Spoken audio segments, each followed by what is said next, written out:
All right, here we are, recording. And okay, so we're going into phase 2. I thought that would be more dramatic if I called it that, and it's accurate in a sense, but for sure. But I thought it, kind of give a rhythm to things, which I like to do, a little bit of a storyline and so forth. On this slide, just a quick slide here, we're going to be spending some number of sessions, however long it takes, to really deal well with this issue of kind of foundational knowing, how to gain clarity, the method of knowing, however we want to call it. We can name it after several sessions. You can have a sense of what we're talking about in retrospect. But the one bottom line of it is that given that sometimes we get good results or feel good, or things work out the way we thought they would, and given that other times they don't, right? Then, and given that some people have false beliefs, and sometimes we have false beliefs, and sometimes we have limiting beliefs, which is a belief, right, that is false in the sense that it seems kind of like final or like it has to be that way, but we could expand it. So in there, what's false is that the limiting nature of things. Given that that's obviously the case, then we want to be able to distinguish better and better ahead of time what ideas are going to be correct, what plans are going to work, what beliefs are true, and in our own mind what beliefs are false, and that relates to contradictions and so forth in our mind, and dissolve those. Or like I referred to before the recording, is if we have a situation or a person, or even just a conversation that's kind of a mixed bag. Maybe we're talking about something or trying to solve a problem that we need to solve with somebody, but at the same time it's kind of getting unpleasant, right? Or we want to get someone to do something and it's important in the sense, and important must mean that there's some good if the person does what we ask, but then we're not quite sure what's going to be the right way to communicate with them in order to have that good result. So and we start to do it, there could be a mixed bag in that communication experience and situation. And the better we can figure out ahead of time, or at least a split second ahead of time before the words come out of our mouth, what would be better to say, what would be better framing, then we're going to be better off. If the world was such that everything was as it appeared to be all the time, if we hoped for someone to do something and we would just say, could you please do this? And if it was good, that like we wouldn't even feel like asking them to do it unless it clearly was good. They would receive it as good, look at doing it, see that it was good, and just do it, right? If the world was that way, I guess people couldn't make a mistake in that world in the first place, but if the world was such where we could spot someone doing something that's a mistake and just tell them, and they would feel happy about that and be like, "Wow, that's great, thanks for correcting me," and go do it. But the world doesn't work that way, right? We constantly, even if we feel confident that a lot of times we get things right, clearly we also get things wrong or don't know what to do, or things don't always turn out the way we expect, and we experience bad bad results sometimes, bad emotions, and those are tied together as well. So given that things are not as they seem, and pretty pervasively, right? Not visually, things work out just fine, typically, right? In terms of walking around in the world and so forth. Even if once in a while we could show a visual illusion, it's not that big of a deal. But or at least in a lot of cases it's not. But in general in life, when we're dealing with people in our minds and planning and all sorts of stuff like that, then we don't, how things seem isn't how they are, right, consistently. And so having a method or a knife to start to distinguish that becomes critically important. And really, until we can distinguish that, then how are we supposed to think more quote-unquote practically or on the surface, right? How are we supposed to make plans if we don't have a way to really tell whether we're thinking correctly about the plans? All right, so that's kind of the idea of knowing, or that gives it more of a sense of it. Of course, I've referred to it all the way through in Alchemy. I've been saying that I'm getting to this point, and based on experience, I felt like it was going to be very helpful to do what we did already. I didn't mean like exactly 8 webinars or not, but just talk about goals and strategy and foundationalism and just the types of things we talked about. And I think that kind of got us kind of more in sync together, more having just bridged together and so forth, where we could start to go directly after this. I can also, just from experience, if I try to just go directly after this with people, there's just kind of no foothold or no kind of meeting of the minds that's powerful enough to really get through this in a way that really works for people all the way. I can also tell you from experience and testimony of my experience that knowing, although it might take a little while to go through the stuff in several webinars, well, instead of saying and, I'll say this is basically how I make money. Like as I mentioned a few webinars ago,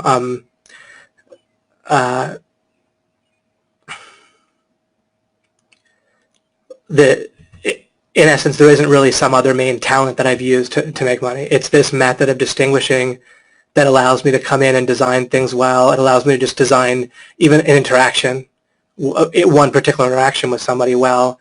It allows me to help put other people in a position where they're using their talents and strengths, and where they're not having things that bother them and drawbacks.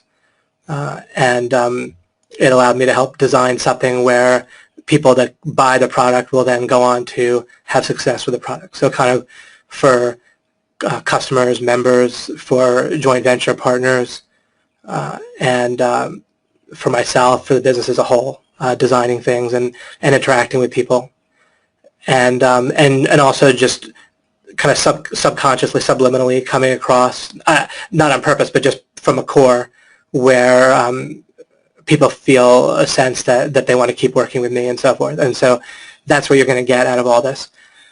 I also wrote here on this slide, norms and standards drag or accelerate. So that might be a kind of a vague thing right now, although I do have recordings on what I call the master key, which has to do with norms and standards.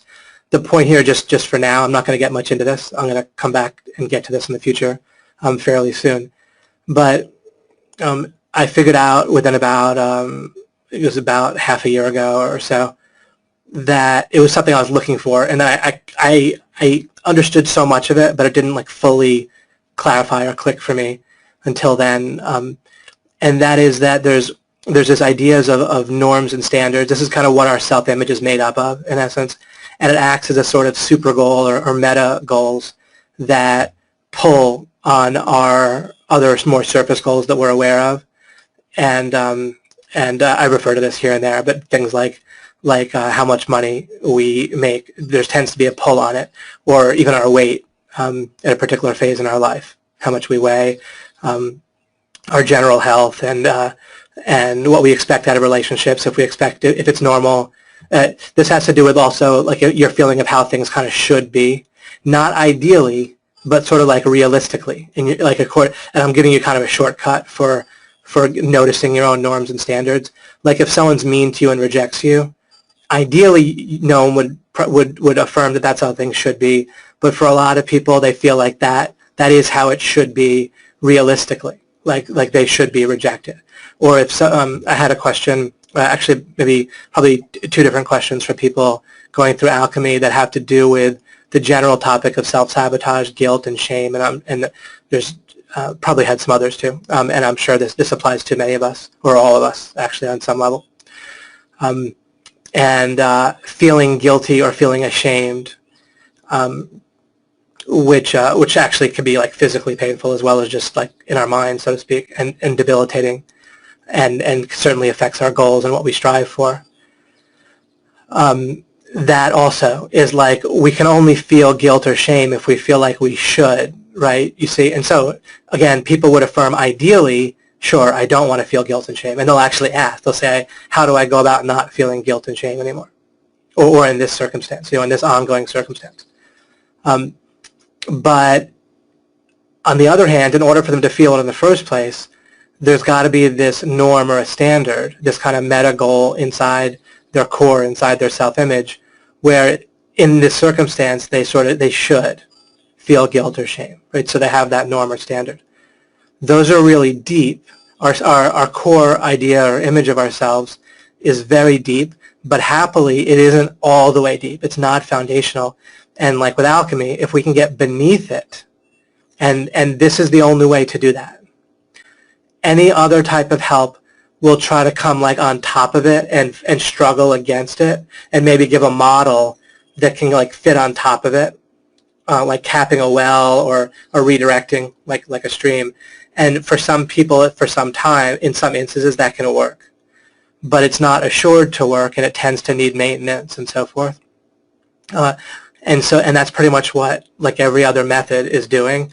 And that's completely valid in and of itself. But as always, what I'm giving you, at least what I'm asserting I'm giving you, is a whole different type of strategy that you can add, and that will work it might take time, but the time is spent understanding, and maybe struggling, but to understand and to clarify. But if you get clarity, then you can dissolve things from underneath, and then very differently permanently, rather than just be trying to find a model or a mindset or keep listening to tapes from different people or the same person that kind of get you feeling empowered again, or whatever it might be. You can still, by the way, do those things after you dissolve issues, but then you can benefit even more from people that have an empowering mindset, and there's plenty of great teachings out there, plenty of great stuff that people have observed and figured out and synthesized and so forth. But alchemy, and what we'll talk about in the next several webinars, and what we talk about overall, will give you a very different foundation and a different strategy in addition to all that. It's going to give you new options in life, and it's going to make a number of things possible that never would have been possible in terms of dissolving and creating a different core and such. Okay, so one place we'll go after knowing is that we're going to be able to very differently deal with norms and standards for ourselves, and we can redesign them, not just based on feeling what we want, because then anything where you're just like thinking, well, what do I really want? You're actually building that. That's like when I say a model on top of something deeper that you haven't changed. When you're asking, what do I really want? Now, if you're asking it in a way of gaining understanding and clarity, then that is correct. But generally, people aren't really able to do that because they lack so much in terms of figuring out foundation, that in order to answer the question properly, they'd have to dig all the way down and then build back up, and it's just too much for people. And so we'll do that together, and then you can build things properly. All right. And then that'll enable you to set up these kind of meta or super goals in your favor. Instead of dragging against you, they'll accelerate you. Now, you already have some norms and standards that are helping you, right? Or you just be dead already, or screwed up, or even like particularly screwed up or whatever. So you already experience being accelerated in various places in life, right? The very fact that you're on this webinar is you have some pretty great norms and standards to have joined OMG and joined Alchemy and get on here on a Saturday and so forth. Or even if you're listening to the recording, of course, that you're just doing that. So you have all kinds of helpful norms and standards already that are accelerating you, and that those are helping your life. And then you can make it so you pretty much your core is pretty much fully composed of things that accelerate you instead of drag. And then success in every area of life that you choose to focus on is not only can you achieve higher success, but without the same type of effort. Things will be, in a certain way, quite easy. Again, the struggle will be more of a different type of struggle, like a struggle to understand certain things. Even then, it doesn't have to exactly be a struggle. So it'll be a different level of effortlessness, which is good, because then you can pour your creativity instead of into maintenance and overcoming drag. You can pour it into growth, including you can pretty much get yourself taken care of, and then your struggle would be, in essence, trying to help other people.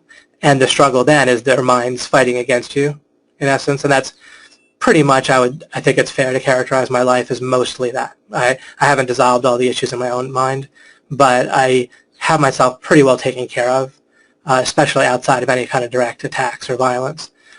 Then pretty much my struggle would just be in helping other people at this point, and can be the same for you. And to a large degree, it may well already be that way for you, for sure. All right. And then I wrote here, understanding mind, influence, and creation of value. Okay, so for your career, for example, and this applies to more than that, but this is easy to understand what I'm saying in terms of career.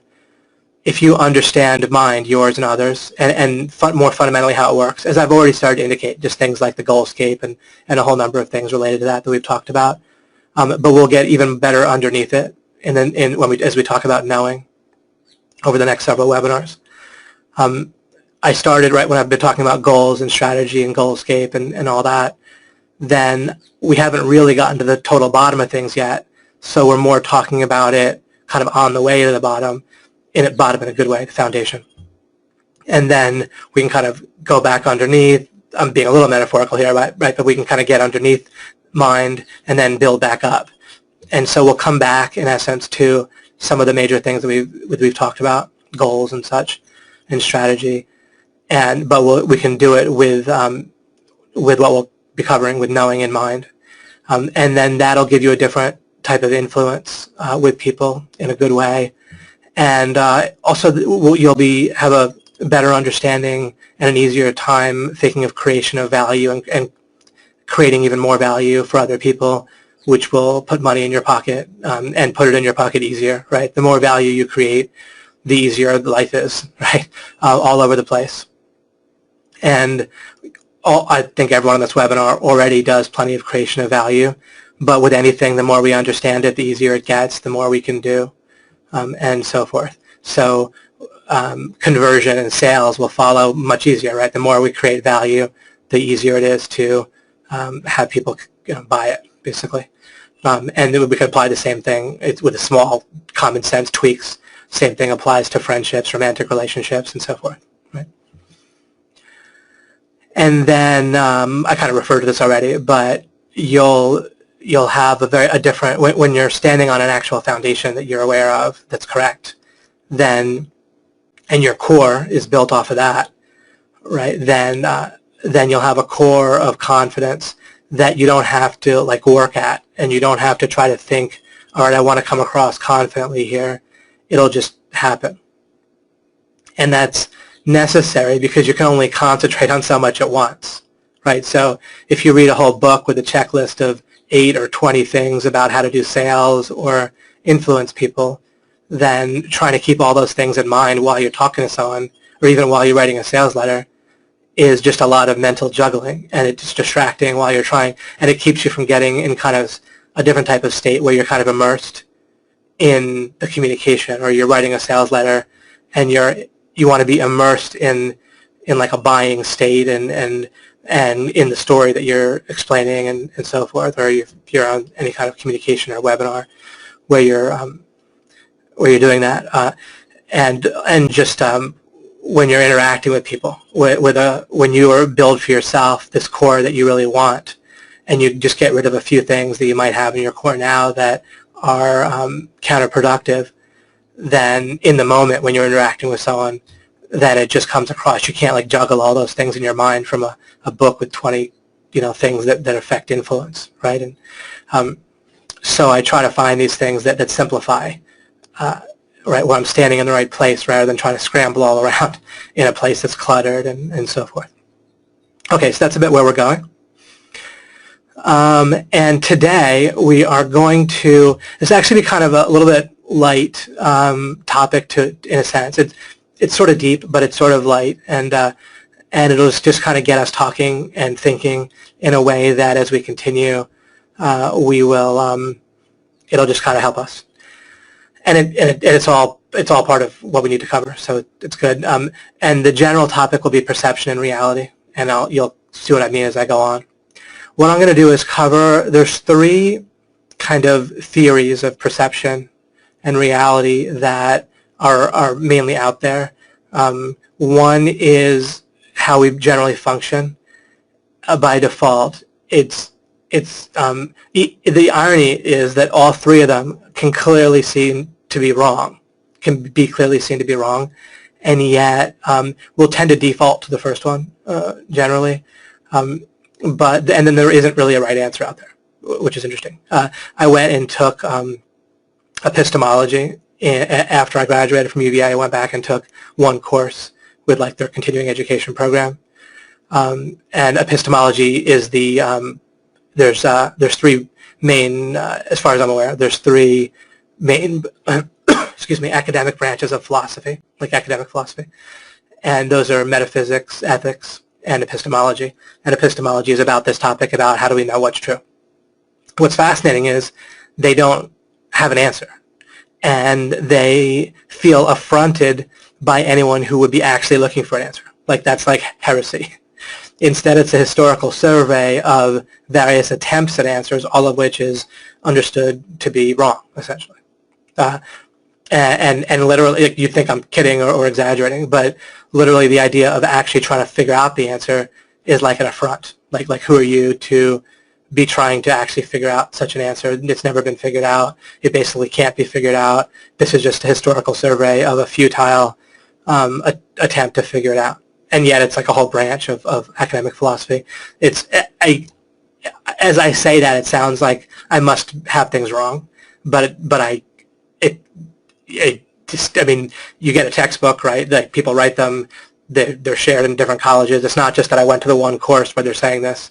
This is just apparently, and then any book or survey you read on epistemology, it's the same deal. Where there isn't an answer. And if there was a generally understood answer to how to know what's true, we would just use it. We wouldn't disagree about religion. We wouldn't disagree about politics, except for in pretty simple gray areas. Actually, even the disagreement wouldn't really be disagreement. It would be gray areas. We all understood they were gray. And like if one guy punches another guy just because he feels like it, then what exactly do we do in response, right? There's not like an exactly understandable answer as far as I know, right? We can try to do something approximately even. We could do something about 10 times worse so that we deter it, right? We have a general sense. There's like on the edges, on the extremes, there's sort of a clarity, right? Which is where we don't want to like necessarily execute someone just for that, nor or even put them in jail for like decades or whatever.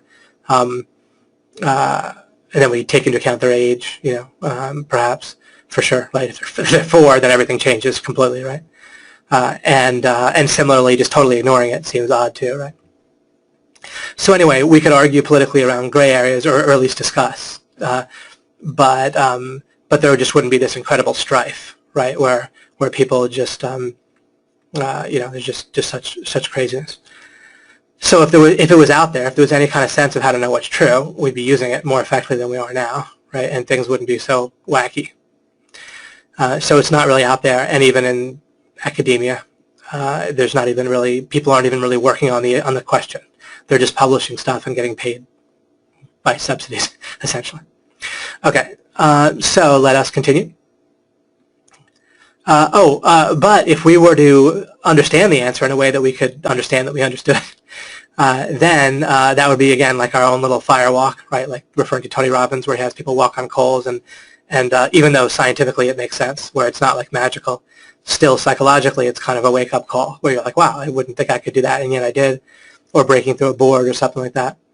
With this, in addition to the very massive practical use of understanding what's true, of understanding how to know what's true, not understanding what's true, but understanding the method of knowing what's true, then we can also think, my goodness, we know this and people don't, and it can be one more reason why we don't let people's judgments or opinions about us affect us in a way that we don't want, right? We can take what we want. We can enjoy their goodness and appreciation and whatever else, caring and love. But if they're just making judgments about us that might make us feel ashamed or might make us feel like we're small or something, we can understand that they have no idea how to even know what's true in the first place. And then we don't do that condescendingly. We just understand, oh, okay. It'd be like if a 3-year-old tells us that we're, if you're an auto mechanic and you know what you're doing fixing a car, and a 3-year-old tells you you're doing it wrong, then you don't necessarily feel like condescending toward the 3-year-old. You just understand that they don't know what they're talking about yet, right? If they're thinking about their Lego car and how you would pull it apart, like if you want to fix something, then you just pull apart the Legos and you put them together, and you know they have that in mind, right? When they're telling you that you're fixing a real car wrong, then you just you take it just nicely, basically, or irrelevantly. And that's kind of how you can take the judgments of other people, is like that. You understand, okay, they think it's a Lego car. You understand what's going on. And you might even be making a mistake, but then you just would correct it in the future and figure out the contradiction. But their judgments and so forth about what you should do, especially when they're often clearly wrong, then you can just interpret them differently and not have them affect you in a certain way, which really helps. Okay. So let's get into it. I can tell you the three, and then I'm going to give you a fourth, which we'll use to refer to the correct way to look at things. I'll give you the fourth afterwards. But we'll look at naive realism, and then there's something called representative realism, and then there's something called phenomenalism. All right. So naive realism, and it's useful to confront the fact that this is how, by default, our mind will function, our brain will function for us. So this will feel correct a lot, even though we can stop and realize that it can't possibly be correct, and we wouldn't be the only ones. Like, it's anyone who really talks about naive realism, either in a kind of, if they're talking about like with science and perception, or philosophy and perception, then it's universally acknowledged to obviously be incorrect. So we could feel in good company if we also see that it has to be incorrect. Naive realism is the idea that it's easy to see with objects. It's not that important when it comes to the physical world in most cases, but it's easy to see to start with, and then I'll apply it to the important way to see this is with our mind, and with also interpreting communication from other people and so forth. Naive realism is acting on the idea, without really thinking about it, that how things seem is how they are. And I've mentioned, like with another person, then sometimes a person will seem like a jerk to us, or seem like a good person in a way that we trust them, or they'll seem trustworthy, and we'll just take that as if it's true, without really having a space in between how things might seem and how things might be. And again, I don't even mean that we stop, we say, okay, it seems this way, let me think for a second, okay, yeah, all right, I conclude that it is this way. What I'm saying is there's not even that space. It's just literally taken, it's perceived identically. And we can see this with looking around. People don't look at a computer screen or a tree outside and say there seems to be a tree in front of me. They'll just be like, there is a tree, like I'm looking at the tree, right?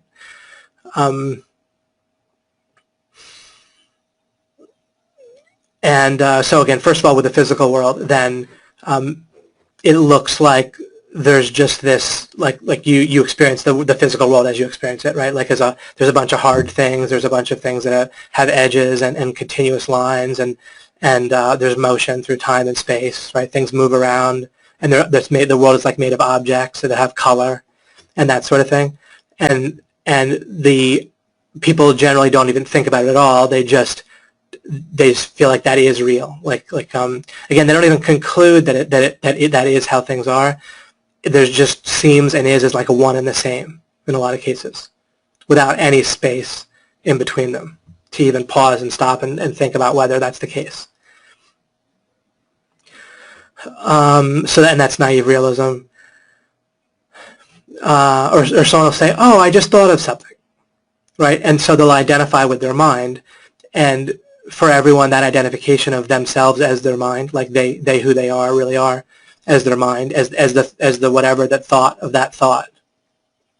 It seems that it was from them that the thought came, right? When their mind gives them a thought, and they don't even think that it could maybe be from something other than themselves, like that their mind is something else, and rather than them, right? So it feels like we are our mind. So when I say you are not your mind, that goes against naive realism. Naive realism, that feeling or that way of looking at the world will make everyone feel like they are their mind, they don't even affirm it in that language. People just take it for granted. They act on that idea that they're their mind nonstop, right? In other words, that when they have a thought, they'll think the thought came from themselves.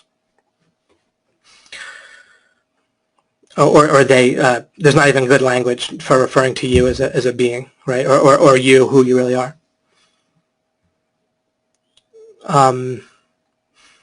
Okay. Let me see. I'm going to go to put the Facebook group up here, and if anyone has any questions, I know I covered this well in a certain case just now, but then also you might have some questions or thoughts about naive realism And if you do, then you can ask them so I can clarify a little bit. Oh, that's awesome, Shima. I'm glad. Yeah, I think all of us, right, deal with this idea of guilt and shame and so forth in some way. For some of us, we might be in situations with other people where it's kind of constant. And then with others, it's not a constant, obvious problem, but it certainly pops up. And actually, if we reflect on it, it might pop up more than we think, right? Or we don't experience guilt and shame, but that's because we keep ourselves in certain boxes or limit ourselves because we don't want to feel guilt and shame by going out as a consequence of going outside the box, right? So it might just limit us without us feeling it. Dave Keyes said, if someone knows that something cannot be known, isn't that claim based on knowing what is or is not true? Yeah, right. The same thing, David, if someone says, I mentioned this before, but what's this? Hey, Dave. A little picture there. I feel like I'm looking at you. We're looking back at each other. But anyway, yeah, if someone says, well, I have a greater or lesser degree of certainty, but I can't be 100% sure that something's true, but I can have more or less certainty that it all boils down. We're constantly affirming that we have a method by which we can tell what's true, or else we would just sit there dumbly looking around with no sense of anything, right? And yet people don't have a method, and the method they are using is wrong. Just like one of the reasons I'm talking about perception is it's kind of a simpler version for now of knowing in general, because you can apply the same thinking to perception I just said, where I mean people act as if they can perceive the world with some degree of accuracy. But yet when we try to pin down, well, how is it happening that we're perceiving the world? Right? What's the relationship between perception and reality? People are assuming that there's a relationship, or we couldn't interact with the world. And yet, when we try to pin down what that might be, we keep coming up with the wrong answers. And that's interesting, right? And another thing I realized is that in order to understand the right answers about these things, in a lot of cases in life, but especially about this type of stuff that we're covering in alchemy, I need to show you the wrong answer that you're using now, that seems right now, and that people in general are using. If I don't show the wrong answer, then telling the right answers is not helpful. It basically just gets blocked or occluded or mixed in and diluted with the wrong answer, which also feels right.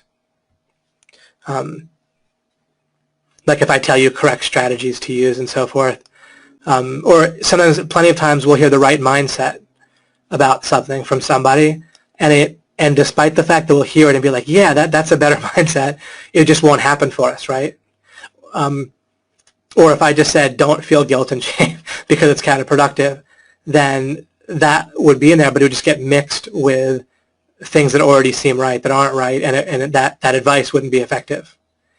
And someone could give a talk with a great story and make you feel like you're powerful and not guilty, not ashamed, and so forth, not afraid, but then it degrades pretty fast, like in a few days or sooner. What was I saying that? Perception. I was just saying, right, that I have to show you how the answer that seems right is wrong, how the normal default answer is wrong, or the normal default way of thinking or perspective is wrong. And that's what most of my effort is in figuring out what to explain on alchemy, is I need to figure out what the wrong answer is that people are using, show people how it's wrong, rather than just the right answers are compared to that are relatively easy to give. But that's what we're doing, and that's why it takes time also. And I definitely have to do it. I would like it. We would all like it if I could just give a bunch of right answers. But in a sense, I have. I've already told you a ton of right answers, and they're already helping.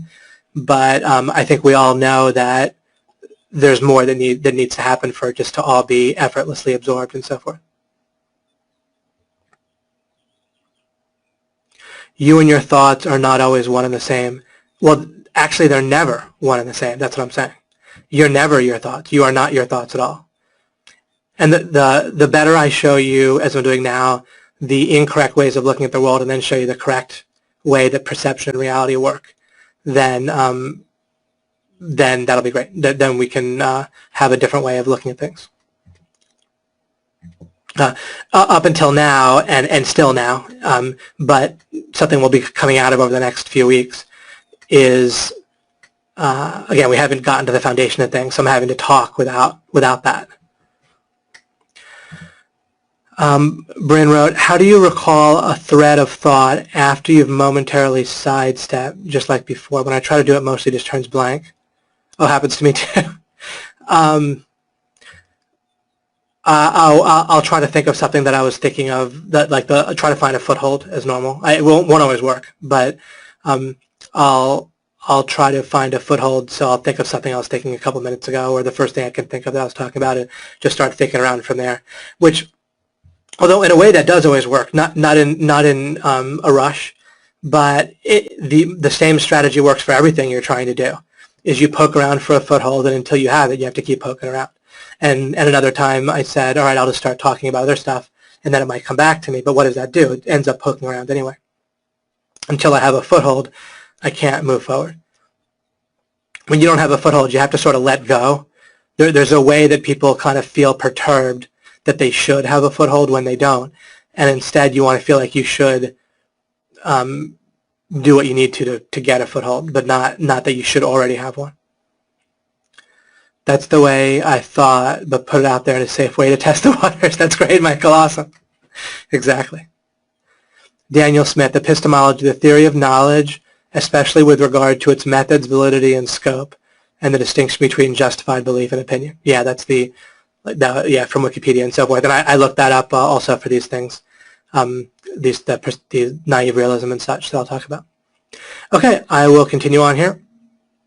So I can refer back to this, but I just want to introduce you to these things, and then we kind of have them at our fingertips, and then we can go on. Ultimately, I can also just compare them to the right answer, so I'll continue on and maybe do it that way. All right, I pasted a bunch of stuff here just for the fun of it. I may or may not read what I pasted. It's just on, I think I got it off Wikipedia. I might have gotten it off something else from Googling. I was already aware of what this is in the meeting, but I just thought I'd also paste something in. First, I'm not even looking at what I wrote. I'll just talk about my understanding of it. So once we realize that naive realism is not quite right, and as I said, I'll refer back to naive realism, and I'll do so right now again. So let's just think visually in terms of objects, in terms of just like vision in terms of eyes and light waves and physical objects for a moment. Again, the usefulness of this stuff is mainly going to be in dealing with mind and goals, and especially norms and standards, and getting them right. And that's important for me to say, because otherwise when I'm talking about perception and the physical world, it might seem like I'm talking about something that doesn't have a lot of relevance, or where are we going to go with this? And you're basically right. Like, I don't make a lot of money or have great relationships because I navigate differently in the physical world, right? Because I look at trees differently, or something like that.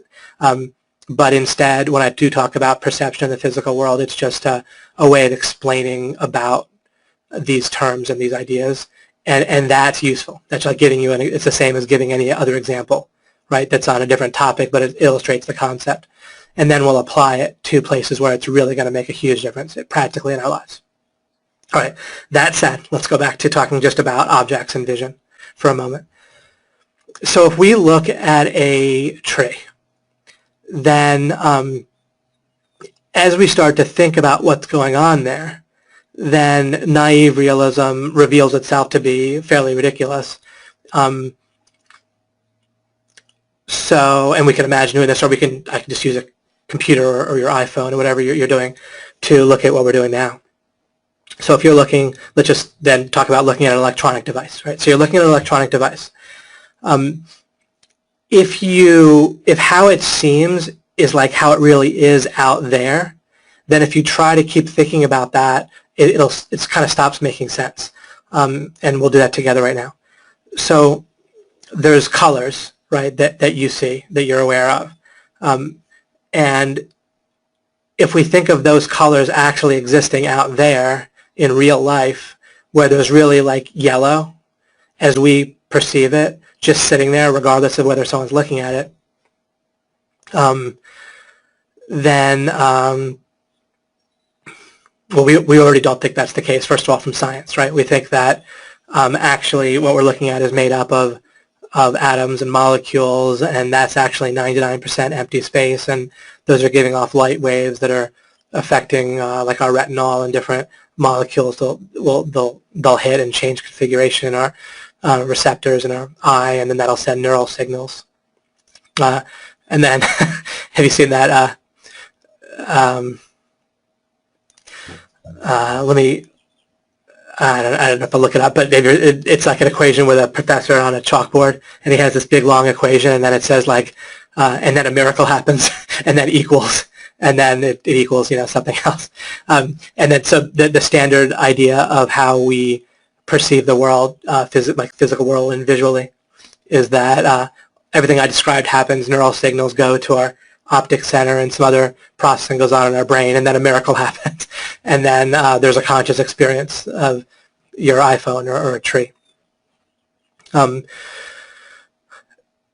So, and they don't phrase it that way, but if you look at what they're saying, that's basically the way it is, right? Like the neurons fire off, and then somehow there is no explanation at all on how that leads to a conscious experience. We just have a sense that it does happen, and therefore it must happen, and so forth.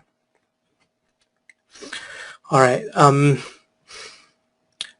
So we already know from kind of our scientific story that it isn't the case that we're just seeing what's there, or else we would see 99% empty space and so forth. If we think of it separately from the scientific way of looking at it, we can still sort of see how it doesn't make sense, possibly. So if an iPhone just existed out there in the world as you see it, and you just see it as it is, then you shouldn't then say that you need to look at it. If it's, and this is a little hard for people to grasp, but it's ultimately correct, and it's something you can think of more out later. If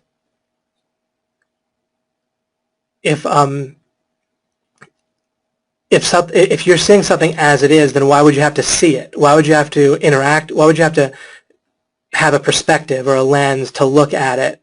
The very fact that you say, I look at it, like what if you turn around, like what if you walk around it to another angle, or if you think of a statue and you're looking directly at it and you see it as it is, then you walk around and it looks different. So your perspective is obviously mixing with the statue. And then if you imagine it later and you remember the statue, then your experience of the memory is different than when you were just looking at it, right? It might have similarities, but it also has differences. So no matter what, you're mixing your perspective with even physical objects, right? So once again, you're not seeing them as they are. Something's going on where there's a mixing, right? So on the one hand, people will feel like there's really a tree that looks just like it looks out there. And yet, depending on my perspective, it can look different. And then there's different lighting, right? If the lighting could change, right? If one of my cars is midnight blue, if it's dark, it looks black, basically, right?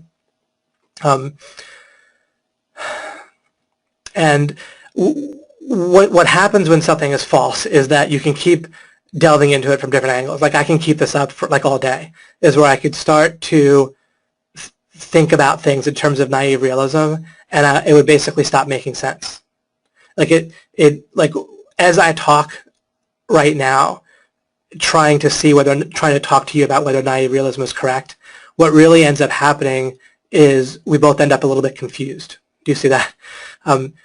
And there's an even more basic problem that's going on with how people understand the world and reality, where when they start to think about things like this, perception, reality, they just get confused, and so they just want to give up. And because they're starting in the wrong place, they don't realize there's something deeper. So mainly what I just demonstrated is that whenever we try to think in terms of naive realism, we just confuse ourselves, you see. And that in and of itself should be a red flag. When you can't, when anywhere that you turn, you lose, then you need to look deeper at the premise, right, or the foundation.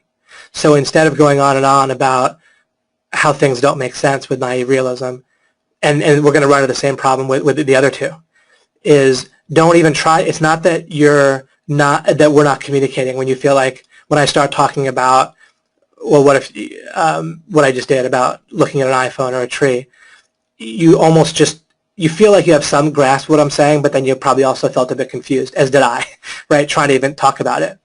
And then wherever we kind of go with it, we just kind of end up confused or blurry. And when that's the case, something's going on that we need to look deeper, rather than just shying away from it, which is our natural kind of instinct, right? It's just to kind of let it, forget about it. And again, I'll have clear answers for you where things will make sense. And we'll have a very different type of experience as we get it, where we stop running into these problems no matter where we turn. But then that's normally, again, what happens. That's why people give up. That's why in actual real life, in practice, my professor and such was affronted. He was just basically annoyed at me. He felt like I wasn't cut out for philosophy because I was trying to figure out the answer to this stuff. It just kind of basically pissed him off. I mean, he was quite nice and helpful, but a little bit like our own mind, how it doesn't want to go these places because wherever it goes, it just runs into a dead end. But that won't have to happen, actually, once we get it right more deeply. All right, but by showing how we hit a dead end in these ways, then it'll cross them off for you, and you won't have these confusing ideas mixed in with your thoughts. We can get them out. So the second way then that I've had on the screen here is representative realism, which is the idea that what we see is a visual image or like a little virtual reality, mini virtual reality of the world out there, right? Because naive realism can't be correct. We don't see the world exactly as it is. There's not even color in the physical world outside of being imposed on it from our visual system, right? And people believe that. That's like a normal belief, and I'm agreeing with it. So if there's not even color out there in the physical world, in reality, right, with matter and energy, and when I say in reality, I mean in what people call reality. I'll fix things a little bit in a little while. So then the scheme that's more close to how people intellectually affirm the world must be is through representative realism, which is, again, this idea that we experience like a visual image of the visual world, the physical world. And we experience like an auditory image of sound, like the audio world, right? Sound waves or the sound that's going on in the world.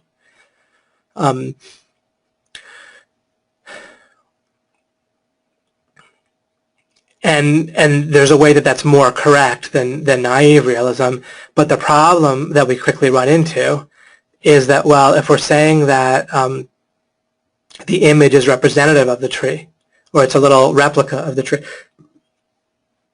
then all we ever experience, according to that theory, all we ever experience are replicas, metaphors, images, and we never experience the real world out there. Right? If I only see a visual image of the tree, or if I remember the tree, or I remember what I saw, then I experience like a memory of the visual image of the tree. And so if my memories are just representations of what happened, my visual experience is a representation, then I actually never see the world out there. And so I don't know how closely the image matches up with the world out there. It may be a little bit like if there was an ambassador from a country that you couldn't directly interact with at all, then you wouldn't even know if the guy was really, or girl was really a representative of that country at all, right? You couldn't verify it.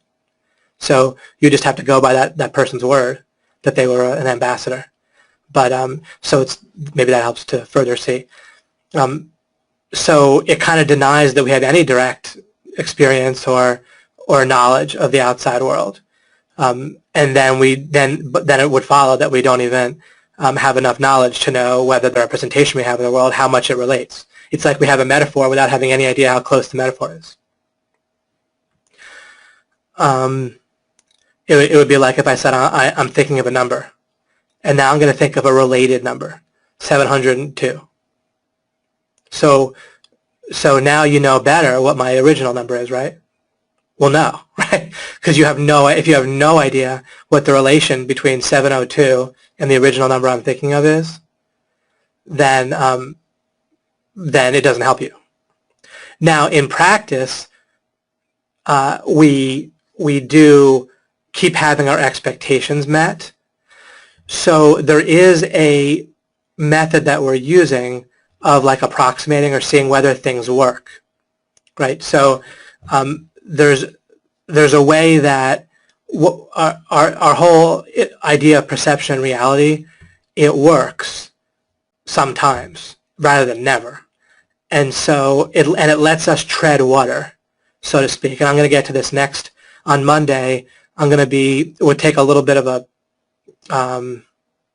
break is the wrong word. It's going to be an awesome webinar, but it'll be a little bit of a direct standalone topic that'll be helpful. It'll be great. I'll be talking about playing to win and making a unique distinction that would be blocking you from really playing to win properly next time on Monday. But sorry, I was talking about representational realism, the image,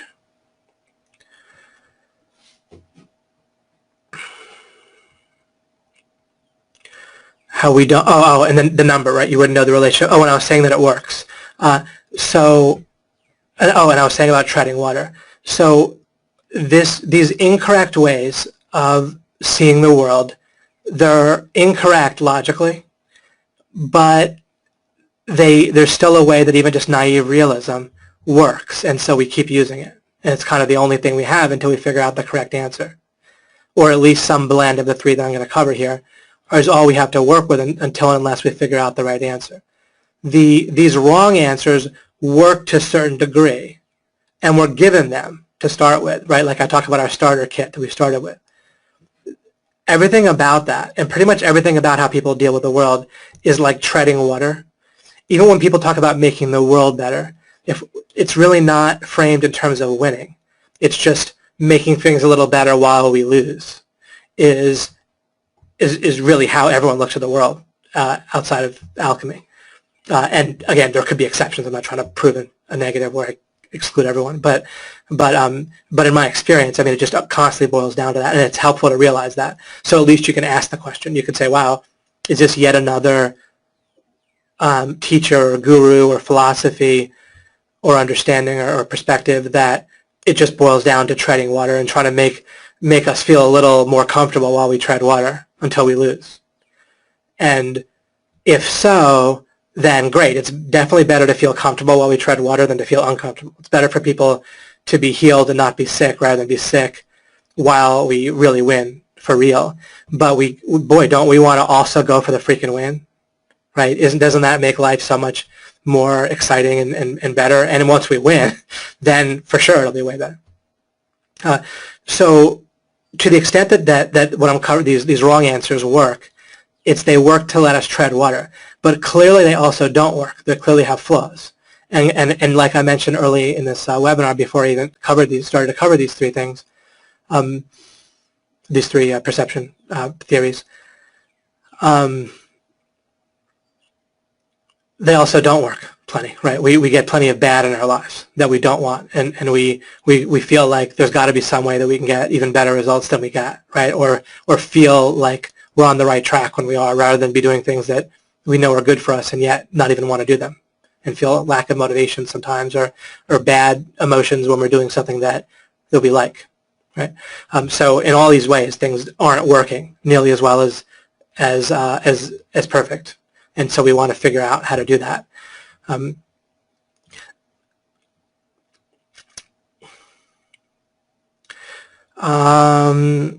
I'll read this once here just so people have it auditorially, but then I'll pretty much move on.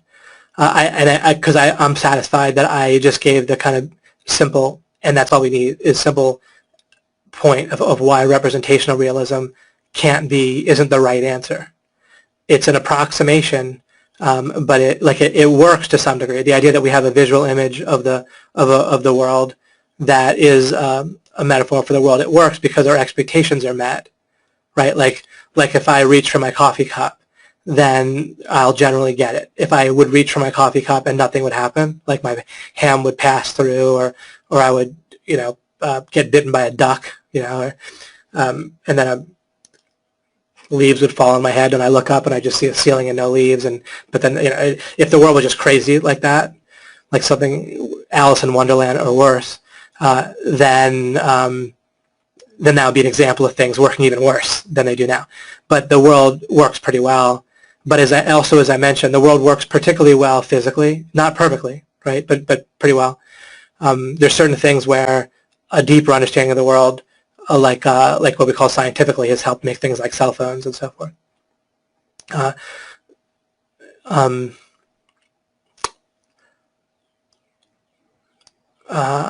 Anyway, so things work. Like when I reach for a coffee cup, I get I get my expectations met. Typically, my hand seems to grasp the coffee cup, and then I drink, and I get the coffee. My heart rate speeds up. It all happens the way I expect.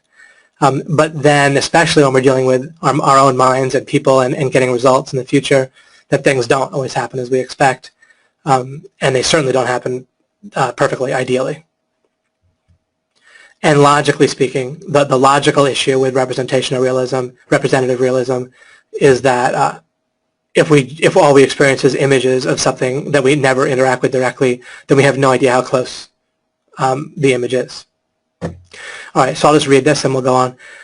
The world we see, this is like a definition of representative realism that I just lifted from the net just to give one more perspective. Or the world we see in conscious experience is not the real world itself, but merely a miniature virtual reality replica of that world in an internal representation. Thus, we know only our ideas or interpretations of objects in the world because a barrier or veil of perception between the mind and the existing world prevents first-hand knowledge of anything beyond it.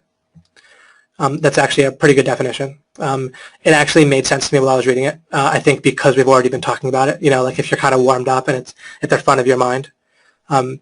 Sometimes I might read something and it doesn't make sense to me as I'm reading it the first time about something like this with philosophy and so forth. But anyhow, there you have it. You can replay it if you want, but it all kind of captures the same thing. And I covered the main problem with it. The other interesting issue about representative realism is that our minds don't default really toward that. They default more towards naive realism. It's a little helpful to default more toward representative realism and think, wait a second, it kind of puts a nice little space in between what we experience and what seems to be the case and what is. The problem is it doesn't give a way to bridge the space, and so we give up and revert to naive realism mostly. Because it's actually kind of paralyzing. If we're like, well, this person seems like a good person or a trustworthy person, but maybe they aren't. But then if we have no way of resolving that issue, right, then we just go, okay, well, I guess we just have to go with how things seem and treat it as it is. So that's why we keep on defaulting back to a naive realism in most cases. But what we can do, just on a very practical level, we can do even better than what I'm about to say.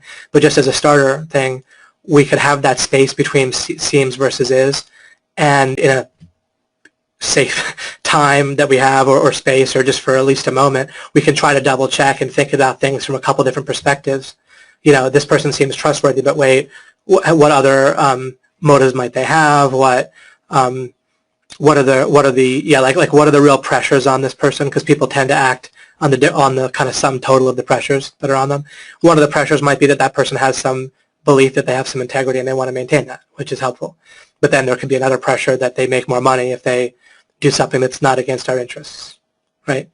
And whatever it might be. So you can think about a few, maybe 3 different angles on things, or the 3 most obvious pressures that the person might have on them.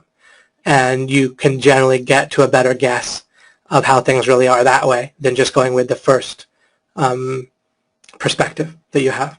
So that's a little bit of a stopgap and useful, and something that even after you fundamentally understand things, you can interact with a lot of situations that way, because a lot of times you can't really know to begin with, and so you just want to approximate better, or take inventory of what you do know, and that'll narrow down the gray area first. Okay, phenomenalism is going to matter because in success and sort of like New Age philosophy, a version of it will keep popping up. I like Dr. Wayne Dyer. I enjoy reading his stuff, and it gives me food for thought and things to think about.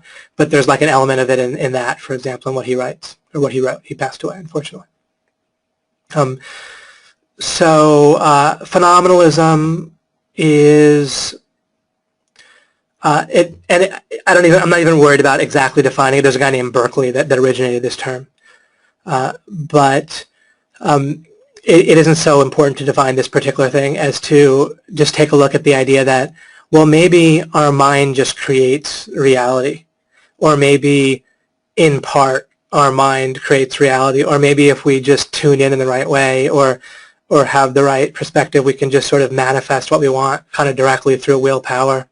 The idea in the Matrix, right, that like the spoon isn't really there and that's how I can bend it. Solipsism is like, right, that the world is just only exists in your perception. So people, when they start thinking about perception too much, they sometimes visit this question because the other two don't quite work. And so then they think, well, maybe about this. Maybe it's just all in our mind. And that basically this isn't right either. In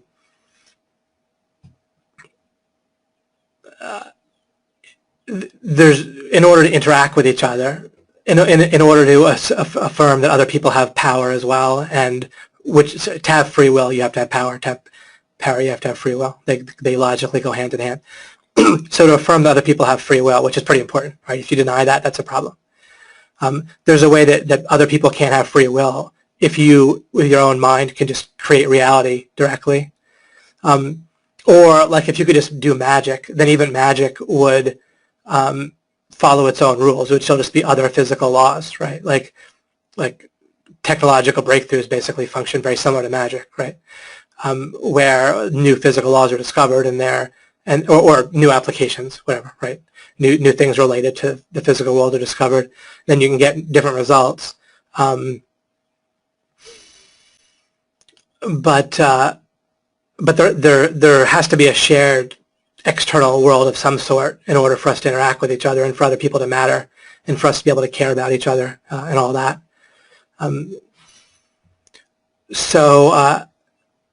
I think at this point getting to the right answer is going to help clear some of these things up, but it wouldn't have if I hadn't covered these, then these would keep cropping up in some way.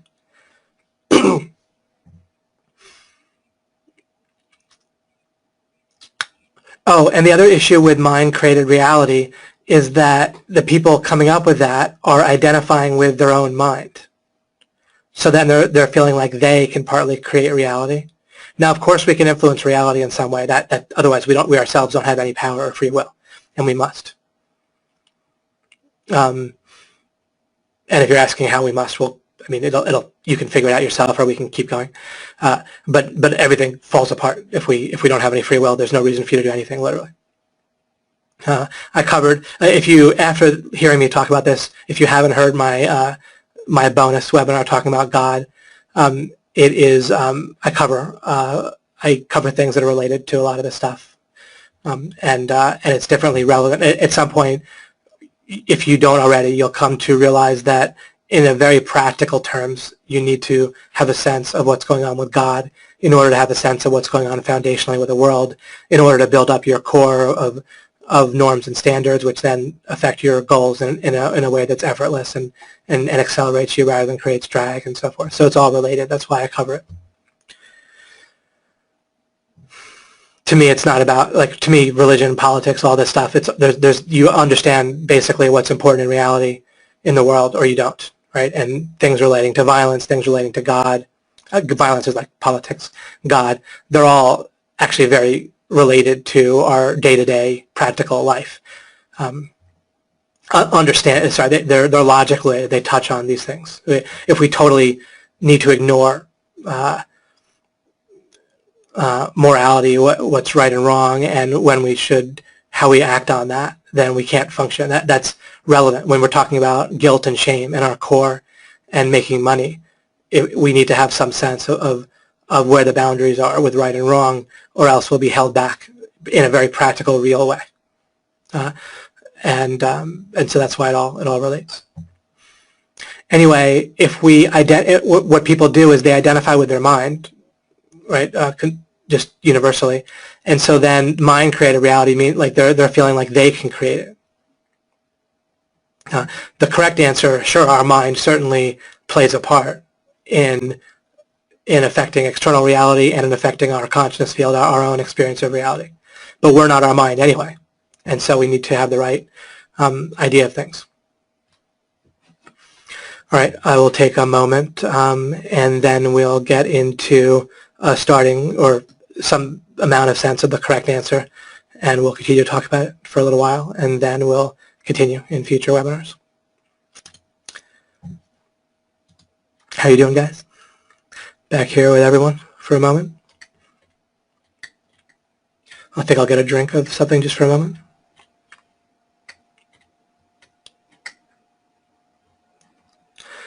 Representative realism is also arbitrary since it's an internal interpretation and everyone's can be different. Oh, nice. Thank you, Megan. Excellent. And the Buddhist thought, by the way, is one of those examples that tends to that third thing with phenomenon. Is it phenomenalism? I think that's, yeah, phenomenalism. And there's ways that at least people's interpretations of Buddhist thought keep meandering over into that mind-created reality or illusion. There's ways to interpret the idea of that life is an illusion that are correct, but there's also ways to interpret it, and that people do interpret it that's also partly incorrect. Actually, all three of these wrong ideas are right. That's correct. And arbitrary actually means they're not foundational. Arbitrary and non-foundational are pretty much synonyms, or at least logically related to the same idea. That's pretty funny, David. I'll be right there.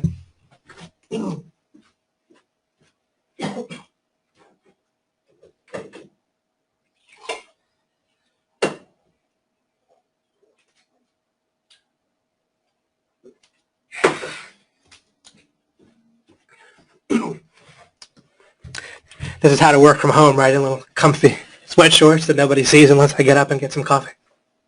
Actually, let me bring that cup over here.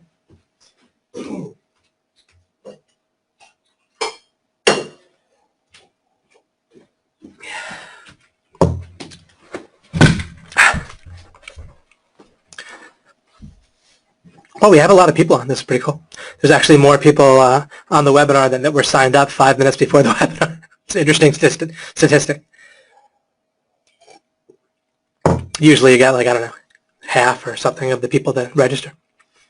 All right. The veil is one of the true struggles and cause of striving of artists, right? We're trying to portray a truth or beauty as they see it. They're driven to perfect suggestion that offers the best possible chance to reach through perception with an audience. They know that what your eyes see as green and what my eyes see as green could be two different colors altogether. We were just told the same name of the thing in front of us was green. Right. We have all these issues, and again, it's helpful more. The reason I cover these things is so there's a way that this will kind of clear it out, where this won't be confused with what I'm going to talk about here. Oh, energy! I'm going to get to that. It's really cool. I'm pretty excited about giving you the correct answer here, or the. Of course, naive realism, I can't just hand you the correct answer in a way that necessarily is immediately understood, but we can continue until we get it, which is how I do things. I think my head is going to explode. But actually, the fun thing is that the right answer is actually nice, and that it pretty much, you can stop having that feeling of like confusion everywhere you look when you try to think about things deeply. So the head exploding is more from trying to make sense out of nonsense. And so soon we can stop doing that. Jen wrote, "Hi David, how does energy intertwine with all of this?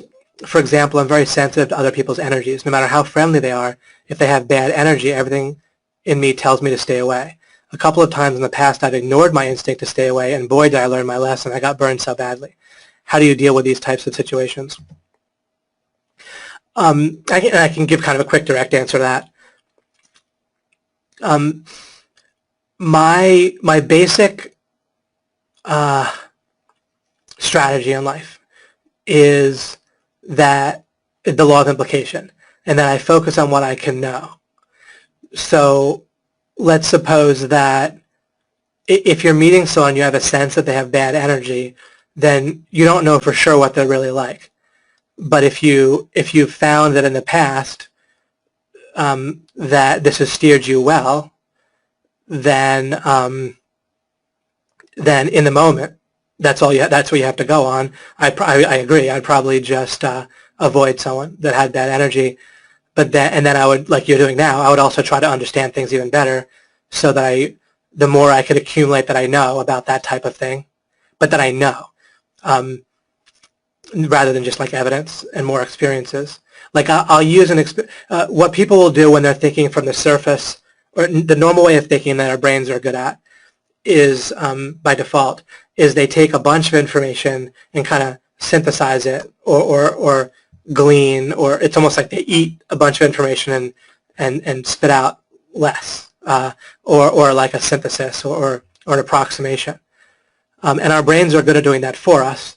And to the extent that I don't know, what I try to do is I narrow things down to where I know as much as I can, and then there's a gray area left, and then I'll let my brain do my brain's method. And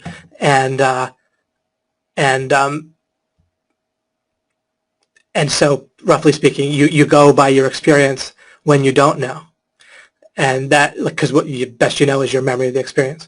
But then the more you can figure out that you do know. And with people, what works for me very well with people is looking at the vectors or the pressures on that person. As a simple example of what I mean, someone that is tight on money, that's going to be a very good predictor of how they're going to act with money, and with your money, and with splits of money, and so forth. If someone is and it's better to have kind of your money and theirs kind of quarantined, they might be a terrific person, and they might grow, and they might get out of that situation. So I don't mean I avoid those people altogether, but I kind of make sure I try to avoid having my money mixed with people like that. Or I'm going to expect them to be very influenced by what's going to help them get money right now, and it's going to have an outsized influence on their decisions, things like that. So that works great for me. Is looking at the pressures on people. And I find that to be a very good predictor of how they're going to act. Jeremy wrote, "Are we still building a foundation? Did I miss that? Is the foundation happiness and building on what we can actually know?" That's correct. No, we are. I was basically bridging in what we can call phase 1, the first 8 webinars. It's all kind of a rough way of explaining it. But starting in this webinar, I'm going directly after the idea of how we know what's true. To do that, I'm always still bridging in a sense, where I'm starting somewhere, and I'm starting with the idea of perception and reality, and now I'm going to go and to a slide and give you the way to look at things properly. And Alec asked, does this play into the subject of intuition?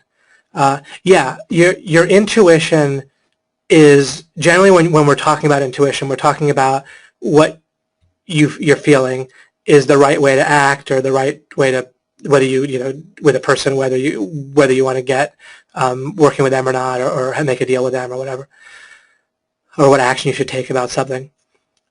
You don't know one way or the other whether your intuition is correct. You can have a sense of whether it's been correct in the past or not. And we can also, one of the things we can pretty much know is that pretty much is still something. Studies have just shown, just over and over and over every time, that we do tend towards overconfidence. So we're going to tend to feel overconfident in our mind's conclusions, including our intuitions. So we still want to narrow down as much as we can know first. And then how you act within the gray area is you can just be doing what you normally do within the gray area. You can listen to your intuition, but you can kind of pay attention and so forth. But there's all sorts of stuff we can narrow down. And you'll see more and more as we continue week after week. All right, so let's call it alchemy, conveniently. We'll name the correct, I just need some word, right? Obviously the word itself is not going to do the whole explanation. But let's call the correct way of understanding perception and reality as alchemy. And I have even referred to this already, but by leading up to things in the way that I have with these wrong answers, then I think we can take a look at this and we can further our understanding. It's not that we need to close the book on this right now or not in this webinar. There's a whole bunch of things foundationally that are logically related that as we uncover more, it'll potentially make more sense out of what we've already covered. All right. By the way, when I write Middle Earth on here, if you're wondering, I could have capitalized that even. I'm talking about like the world of Tolkien, like the Lord of the Rings, just as an example, as kind of a thought exercise. Okay. So all these perception answers, they're actually built on a deeper issue, which is starting by thinking of the world as being fundamentally composed of matter and energy. Even people that are theists, as I guess most people are anyway, but even if someone's a theist, they tend to think of the world, the universe, as composed of matter and energy, and then God as someone supernatural, like outside of that, and that then can kind of directly manipulate that stuff. But there's a way that we still kind of think based on matter and energy.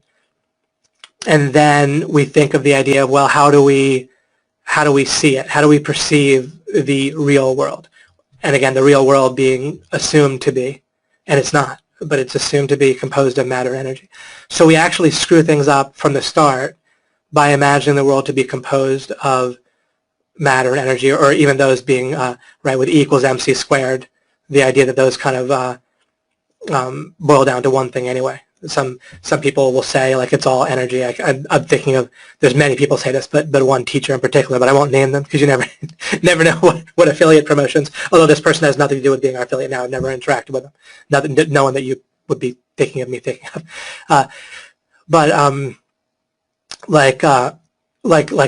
This one person, just as an example of the type of thing that we might hear, is the idea that well, science has shown with quantum mechanics that matter is interconvertible with energy, and so really who you are, you're actually made of energy. You are energy. You are light.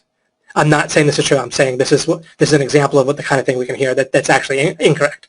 But it sounds pretty cool, right? Sounds right. And once we see the world as composed of matter and energy, then we presume that we need to be composed of matter and energy, just like everything else.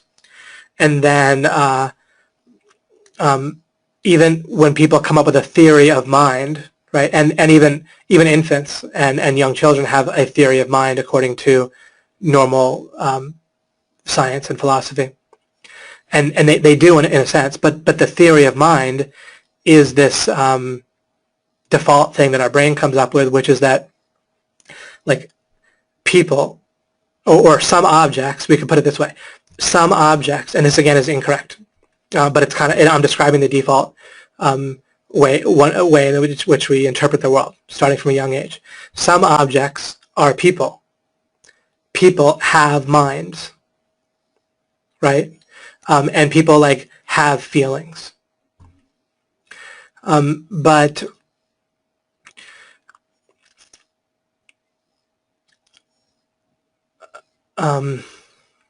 so I was having a couple of thoughts at once. They collided. And nothing came out. I was going to say, one of the things I was going to say was that, sorry, they keep on whacking into each other. Let me just stay with my train of thought here. So by default, without even realizing it, people think in terms of matter and energy, and people ask, where are things? Like Plato would try to figure out, like, where are concepts, right? Where does liberty reside, right? Liberty being a concept. And then he would come up with maybe there's this like realm of forms or something like that. And really, even though his idea doesn't make a lot of sense, neither does any other idea of where concepts reside. Like if we ask whether Middle Earth, right, the world of J.R.R. Tolkien, the Lord of the Rings, where is it? If we say that it doesn't exist whatsoever, then there's some sense to that. It doesn't exist in like this idea of the real world of matter and energy. But if we say like what is Middle Earth composed of, we could say, well, I guess it's made of ideas, right? But the strange thing is that if we start to talk about stuff in Middle Earth, we don't really refer to things as ideas. We end up referring to them as like matter, energy, people, right? We'll be like Gandalf is a wizard and he did this, and they walk over here, and Frodo and Bilbo, right, have this ring. And so we end up referring to it in terms of what amounts to matter and energy. I know I'm not getting to a conclusion yet. I'm just kind of poking around with you a little bit. So I'm a little bit still doing what I was doing with these three things for a moment, is if we try, but I'm getting beneath all these things in a sense, but I'm showing that if we start with a starting point of the world being made of matter and energy, then we keep coming up with to dead ends with stuff. When we, including all those three perception and reality answers: naive realism, representational realism, phenomenalism, like your mind just creates stuff. Phenomenalism is kind of like throwing our hands up in the air and saying, well, maybe matter and energy is like a creation of our minds, in essence, right? And that our minds can like manipulate it directly and so forth. So phenomenalism, I guess, is like saying, well, maybe mind is primary. And then out of mind kind of comes matter and energy. But that doesn't really make sense either. So what actually is coherent, once you get it, once it clicks, and you don't need to feel confused anymore once you have this, and you'll have something unique that other people don't have. You'll in essence, just like me, want them to have it because the benefits are so great. But until, as I mentioned, until they do, then you having it will mean that to the extent that you want to compete with anyone, you can pretty much outcompete them in any kind of place where you're have any chance of doing so. Like if it's a very restricted, if there's a foot race in the next month or maybe ever, you won't be able to outrace everyone. But in any kind of playing field in which you're at all equal or not totally behind other people, then you can outcompete them with understanding fundamentally these things properly. And just practically speaking, in your relationships, you can be so differently, have all kinds of benefits. And business and making money really just so much of it is dealing with relationships. And once you include your own mind and dealing with your own mind, then your infrastructure, your learning and stuff gets done. So if you can learn stuff, be creative, figure stuff out, problem solve, and plus deal very differently and powerfully with relationships, then making money becomes very differently doable. Or making a lot more becomes doable. So let's just go straight to the right answer then, and I can start to bounce back and forth and compare. If we start by basing reality, but I had to talk about matter and energy, otherwise people just keep on going back there. There's like this norm, this magnet that keeps pulling people back to matter and energy. So let go of everything for a moment, so to speak, and let's just think in terms of our consciousness field to start with. Okay, so first of all, let's get clear on consciousness field. I'm not talking about something shared in between people. I'm not talking about, there's all kinds of ways the word consciousness is used in ways that I don't mean right now. All right, so I have to use some word, and I could use a wholly fabricated word like, figlet or something. But I'm using a word that consciousness as a part of it, right? It's a two-part word, consciousness field. Once in a while you might have heard these two words put together. Mostly you haven't, so that's helpful. But it can be easy to try to interpret this not quite how I mean it. So let's try to pin it down right now a little bit better than ever before, perhaps. I'm talking about, again, it's something that is actually the most concrete thing for you. It's the most mundane. It's the most practical. There's nothing new age. There's nothing metaphysical about it. It is, I'm talking about what you experience. Even adding in the moment doesn't really matter, because what you experience, it doesn't matter to say whether you experience it in the moment or in the present or not, right? What you experience is kind of by logic, it's the present. But yet, on the other hand, you actually experience, in essence, like a slice of time. And don't worry about other meanings of time for now at all. Remember, we're trying to just stay within our consciousness field for a moment and not think about how it relates to other stuff, because the problem is you'll start to blend in some incorrect concepts for a moment if we do that. I'm going to try to build correct concepts together with you. And if you import anything in to start with, that can taint stuff, right? Just like when you're doing chemistry in a lab, if you have impurities, then that can mess up your experiment. So let's try to keep the impurities out by just focusing here. So let's see, I was saying that within our consciousness field, we actually experience time and motion and color and so forth, right?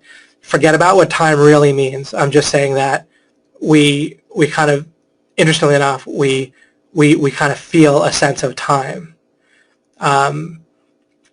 So there's a way in which we want to let go for a moment about thinking about whether or not we experience things in the present or not, and just get a sense of we experience stuff. Anything that it turns out we experience is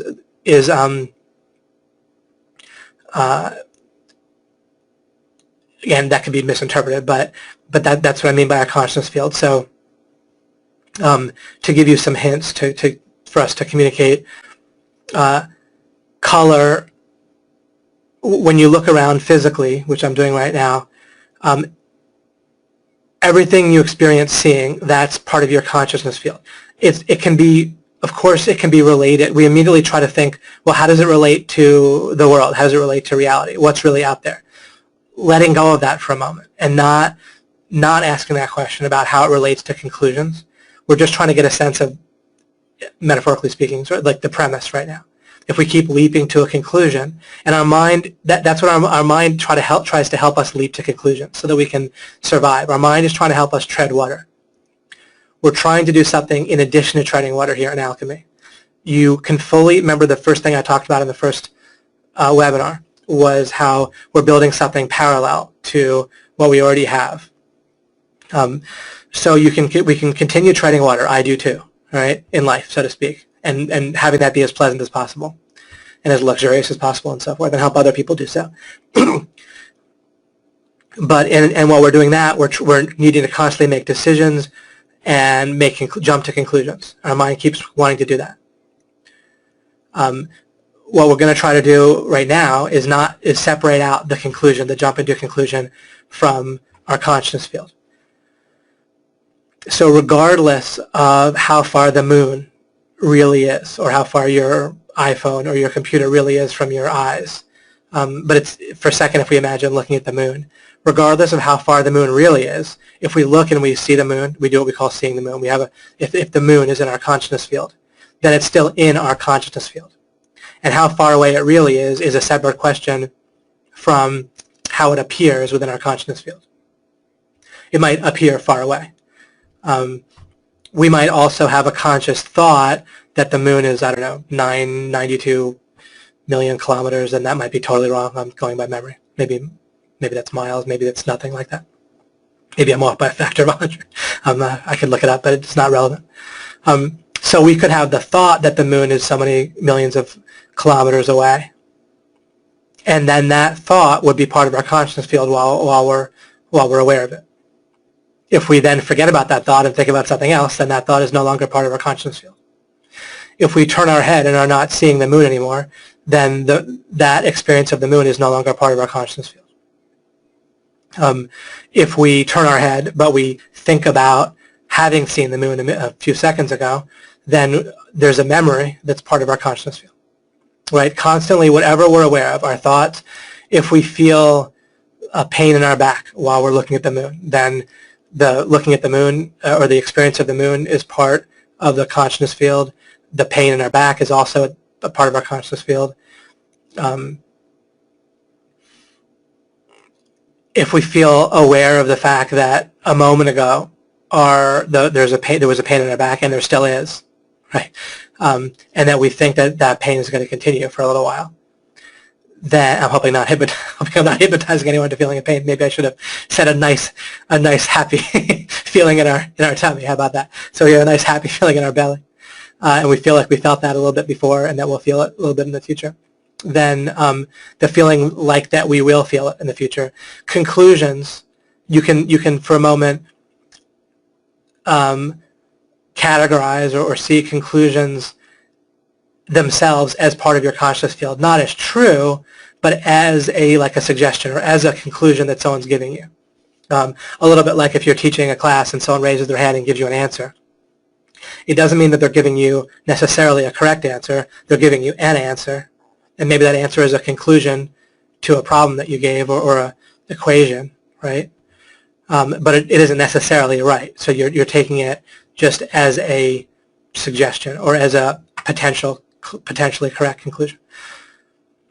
So if you can for a moment take any of your thoughts about how things are as potential conclusions or potentially correct conclusions, but not necessarily true, but they're true as potentially correct conclusions. If you're teaching a class and a student raises a hand and gives you a potential answer or an answer, then that answer exists as an answer that the student is giving. And you're aware of it as being aware, as in that way, we could say. So if we separate our awareness of thoughts, our awareness of conclusions, our awareness of visual images, our awareness of feelings, if we separate that from a conclusion about what's real, what's true, for a moment, and we just have a sense of how we experience things. Even me describing this might give us an altered sense of reality. I don't walk around with really an altered sense of reality at all. But for a moment it might feel kind of even lightheaded. Who knows? But so that's your consciousness field. And as we have a meeting of the minds, which maybe we already do, and maybe you had a sense of it coming into this from other things I've talked about or from your own thoughts. But it is again literally the most mundane thing. It is how things seem to you.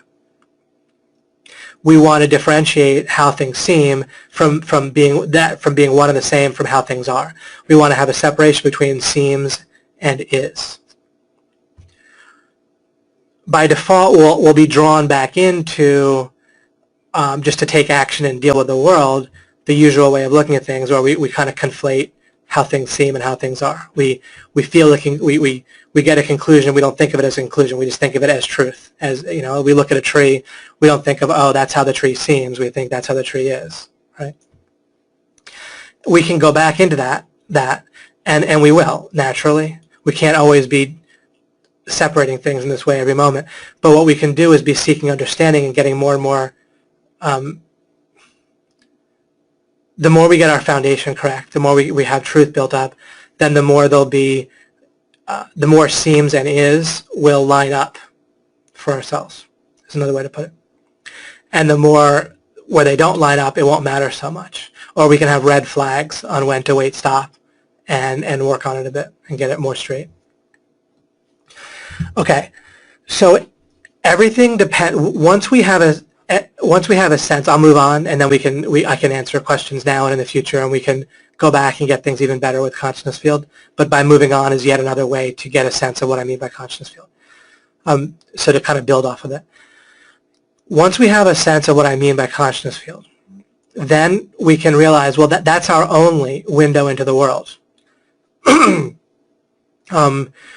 We can also have a sense that free will would mean there's something that we must do that could affect our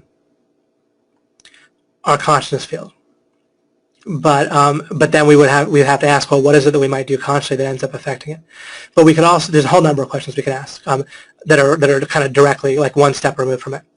Another question is, well, is our consciousness field all that exists?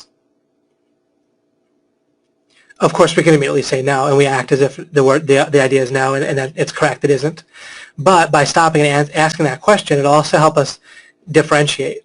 And the most important distinction that I made years ago that opened the door to everything else was realizing this idea of consciousness field, asking and immediately answering the obvious answer that's correct, which is it all that exists? No. And then dividing the world exactly here, in the following way. And I'm telling you, people don't do this in all of my experience. So there might be some guy out there doing it right. But I've never encountered it. I've never encountered really anything close to it. Even though people figure out all sorts of great things that I don't figure out, this one thing is not something in people's minds. And I've built everything off of it, so to speak, in quotes, everything. But I built so much off of this distinction. And all that stuff is then unique. And so I have all this stuff at my fingertips that I use. And then practically speaking, I've demonstrated it over and over for myself. I've used it, and it just keeps on being so immensely important. So here's the thing. You start by realizing you're aware of your conscious field, and that's your window into the world, and it's your only window. Then you realize it's not all that exists, of course, and then you divide the world conceptually in one place, and that is between your conscious field and everything else, period. And you don't just start leaping to conclusions about everything else. You just understand, all right, there's my consciousness field. Anything that I can figure out about anything else, anything outside of my consciousness field, I need to figure out some way. I need to figure out some way that's built properly off of my consciousness field. I can't just magically leap to conclusions. And again, everything would have to be built. Even the method of building and understanding of what else is out there, I have to build that method based on my consciousness field, based on what something I can know in my consciousness field. Then this opened up a field of inquiry for me, which was, well, what do I really know? In what, an easy conclusion to come to is that I know what's in my consciousness field. It took me a while to realize that that's the wrong question, or that there's actually a conclusion sort of built into that I think is incorrect. Instead, your consciousness field is the place where you can find your knowledge, and you can't find it anywhere else. But you're not. You don't have knowledge in a certain way. You don't have knowledge of your entire consciousness field in a reflective way. There's a lot more stuff in your consciousness field than you can really process consciously. Your mind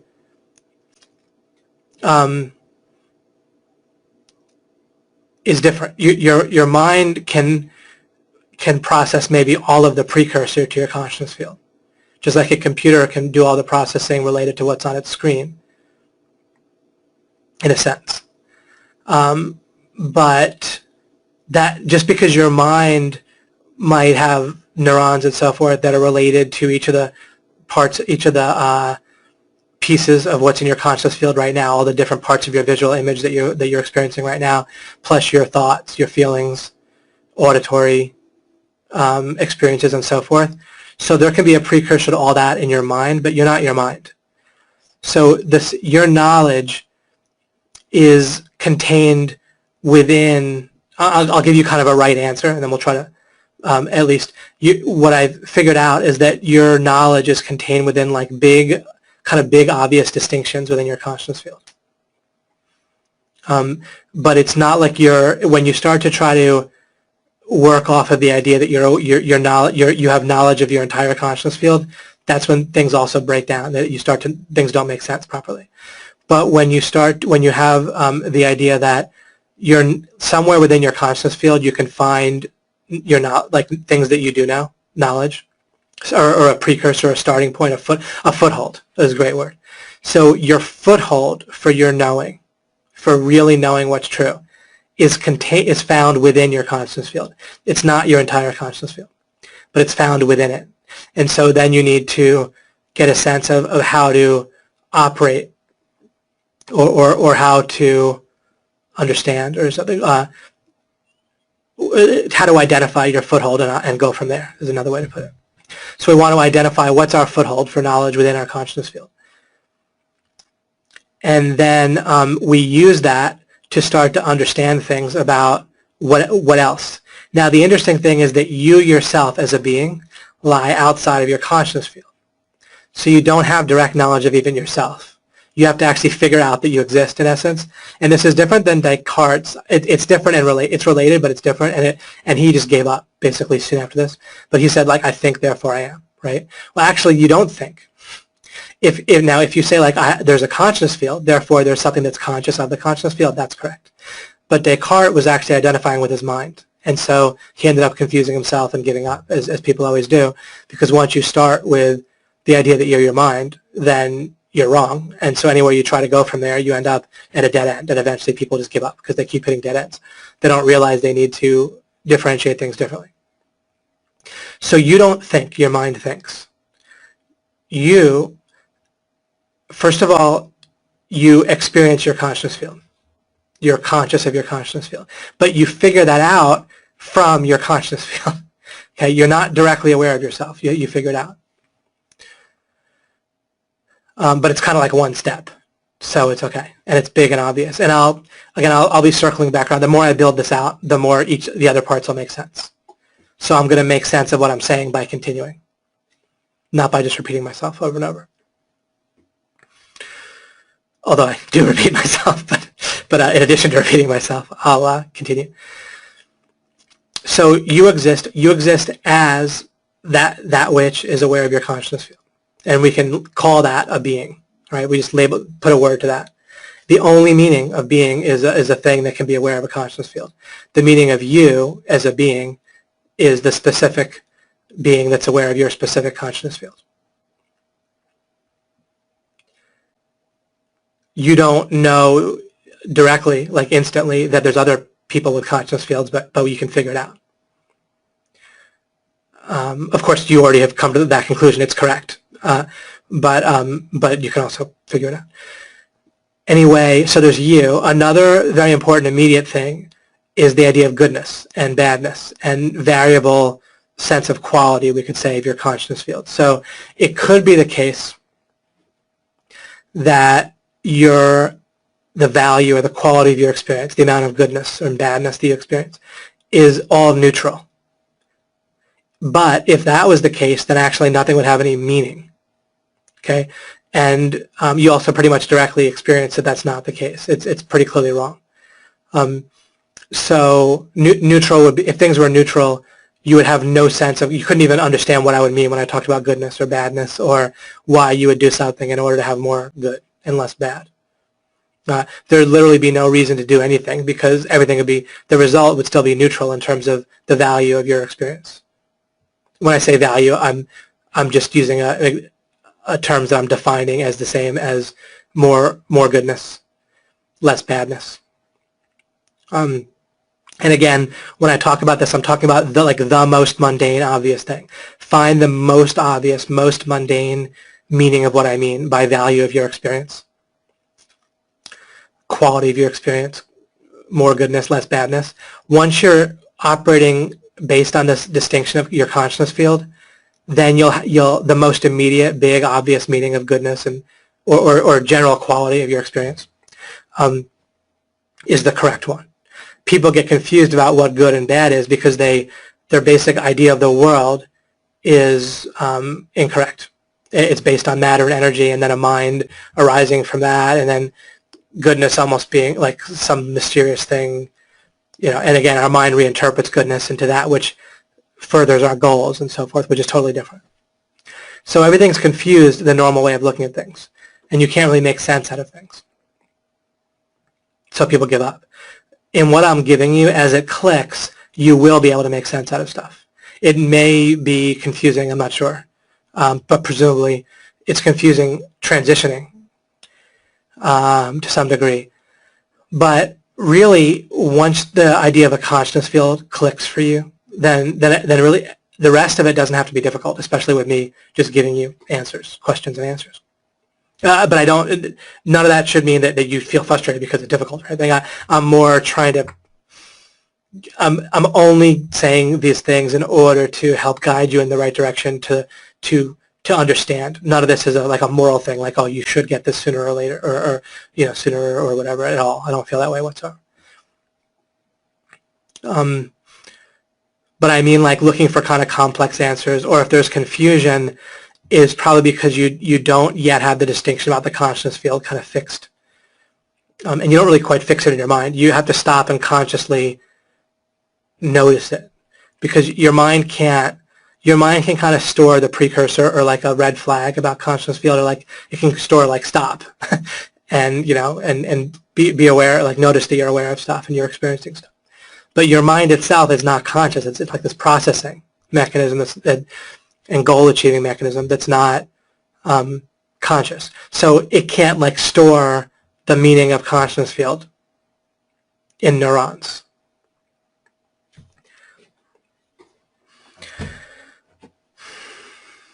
So as you identify with your mind, the idea of consciousness field will feel confusing. When you kind of identify with you yourself, who you really are as a being who's aware of your consciousness field, then you can get to where it's not a confusing idea. So let me continue with talking about reasons and stuff. So some of the critically immediate kind of one-step concepts that are critical are the idea of you as a being, distinct from your consciousness field, that you don't directly experience, but you kind of deduce it in one step. You can't infer yourself. You infer by looking like around at the world and making like metaphors or extrapolating and so forth. That's how your brain makes inferences. So you don't infer. You deduce it by the opposite is clearly simple and obviously wrong.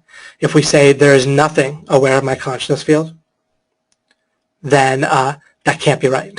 So there's something aware of my consciousness field, and there you go, that's you, right, as a being. And the only meaning of being so far is that it's something that can be aware of a consciousness field, or that is aware of a consciousness field, period. That's it. That's the entire meaning of it. And it's built properly. It's built off of starting with the idea of your consciousness field. Second thing is the idea of goodness. And you can even differentiate goodness and badness. Badness can be eliminated, theoretically, where you don't feel bad. And the conscious experience of bad is easily identifiable, right? You just feel bad. It's directly, you feel it in one step indirectly. Almost like green. You don't have to really define green. You just kind of, you identify it. You can put a word to it, but you directly experience green when you do. With bad, you just kind of directly experience it, and you obviously don't want it. You want to eliminate it, ideally. Doesn't help to feel bad about feeling bad, right? But you just want to dissolve it. With good, however, you could have more of it. So you can imagine not feeling bad, but then maybe being able to create and have more and more good. So they're actually two different things. We'll think of it's good to have less bad, but that there's kind of two different meanings. There's like it's preferable to have less bad. But goodness is also something you directly experience, and you can have more of it. You can feel good, or you can feel like really good, right? Or you can feel good in a few ways, or you can feel good.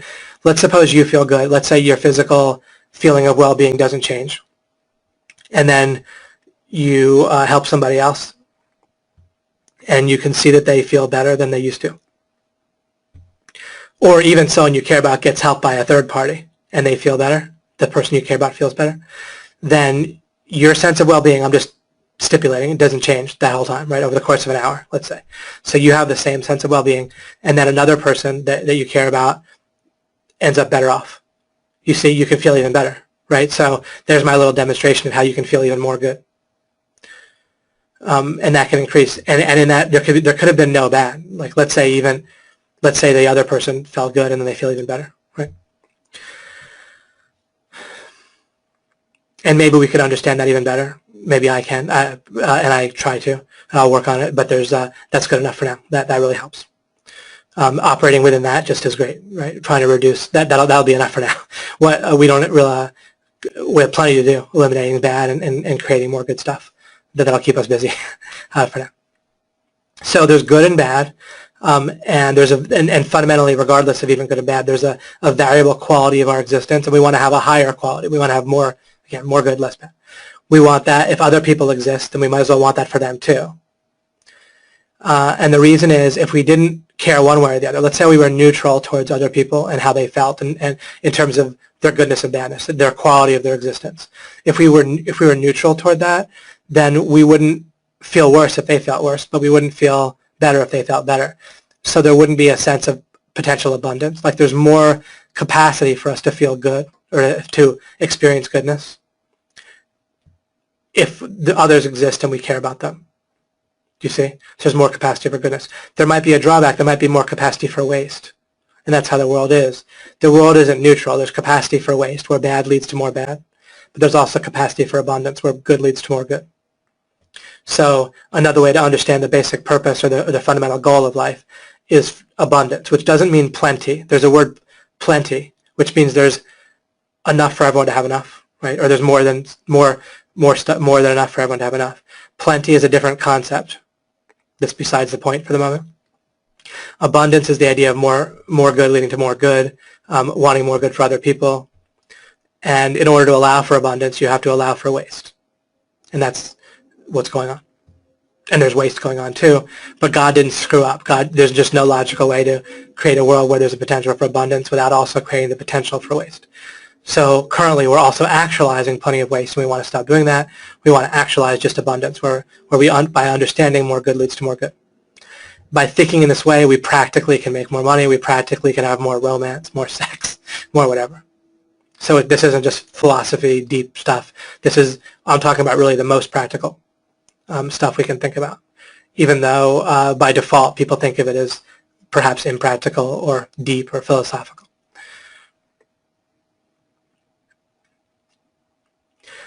So there's the idea of us as beings. There's the idea of goodness and badness and variability in experience, quality of variability and quality of experience. That's also just critical and fundamental, like two things. Then there's now here the idea, the answer to how reality works. What's reality made of?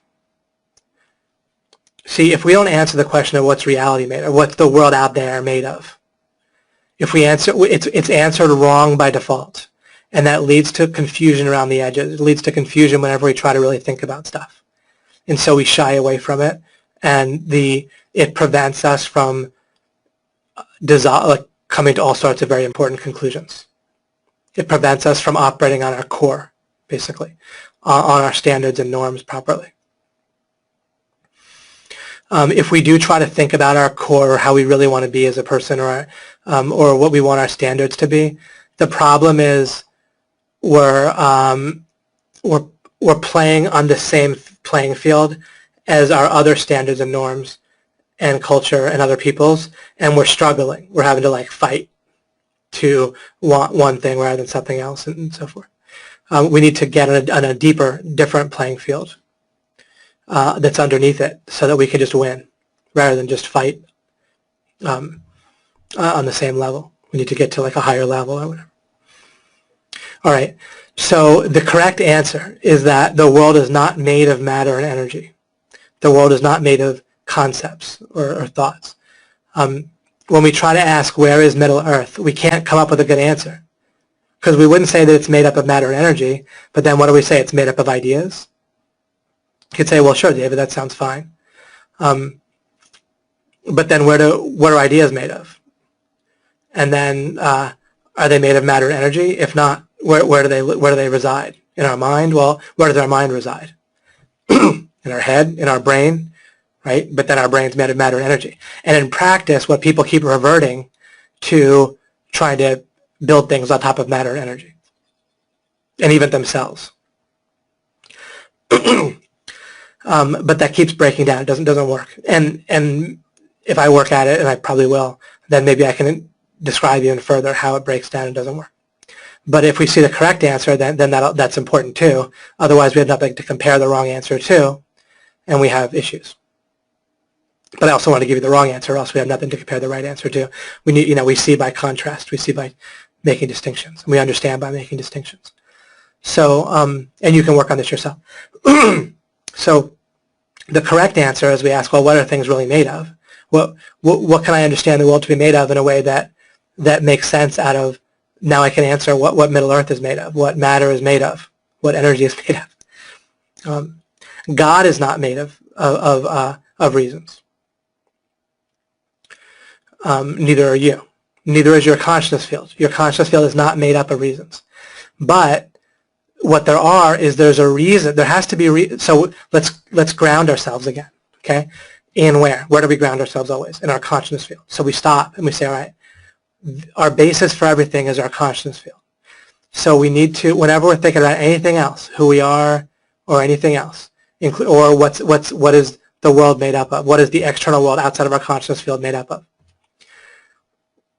We have to start by building it off of our consciousness field. So we have to ground ourselves for a moment. So we're aware of what we're aware of. There's our consciousness field. And then we ask, is that all that exists? Well, if it's all that exists, then, again, there'd actually be no reason. There's nothing outside making it be the way that it is. So, again, that robs everything of any meaning.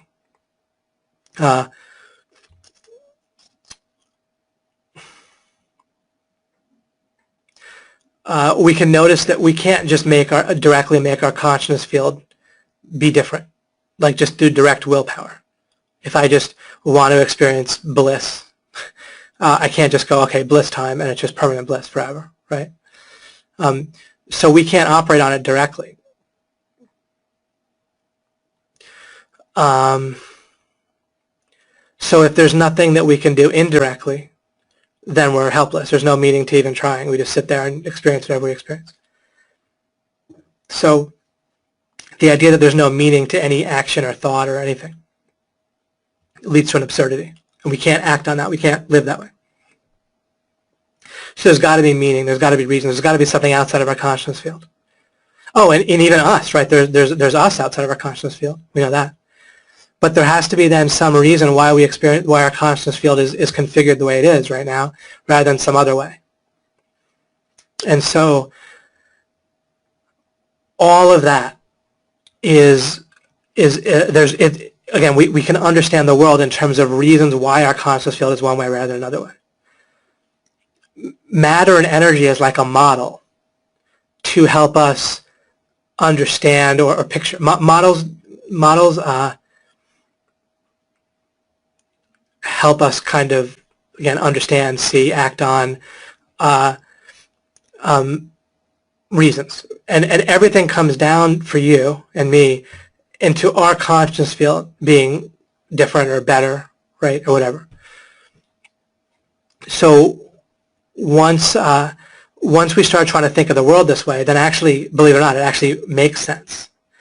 Now the universe, like literally matter and energy, are made of reasons. Reasons aren't made of matter and energy. Reasons don't reside. Normally the way people think of the world is minds are made up basically of matter and energy, and then reasons live in the mind. And then maybe the world is like God's mind or something like that. That's not how it is. God's aware of all reasons. The universe, as you think of it, it's a model for reason. So, but it's easier to think in terms of like Middle Earth for a moment, rather than the universe, because the universe kind of imports so much impurities into your thinking so quickly. If we think of Middle Earth, then if we think of Middle Earth being made up of reasons and matter and energy in Middle Earth being kind of made of reasons, then we can talk about Gandalf as being a person and Frodo and so forth having a ring that's made of metal, but it's also magicked metal, right? That can do stuff. Because we can't really talk about what's going on in Lord of the Rings without referring to objects that are made of matter, right? And then objects moving around and so forth. So we find ourselves referring to matter and energy when we're talking about a fictional world like Middle Earth. So if we deny that there's anything to do with matter and energy, then that contradicts the fact that we just keep on using matter and energy as we're talking about what's going on in Middle Earth. We could say that Middle Earth resides in Tolkien's mind, but actually it also resides in our mind. And then in Tolkien's mind, he imagines it in terms of people and interactions, and then matter and energy and physical laws and so forth.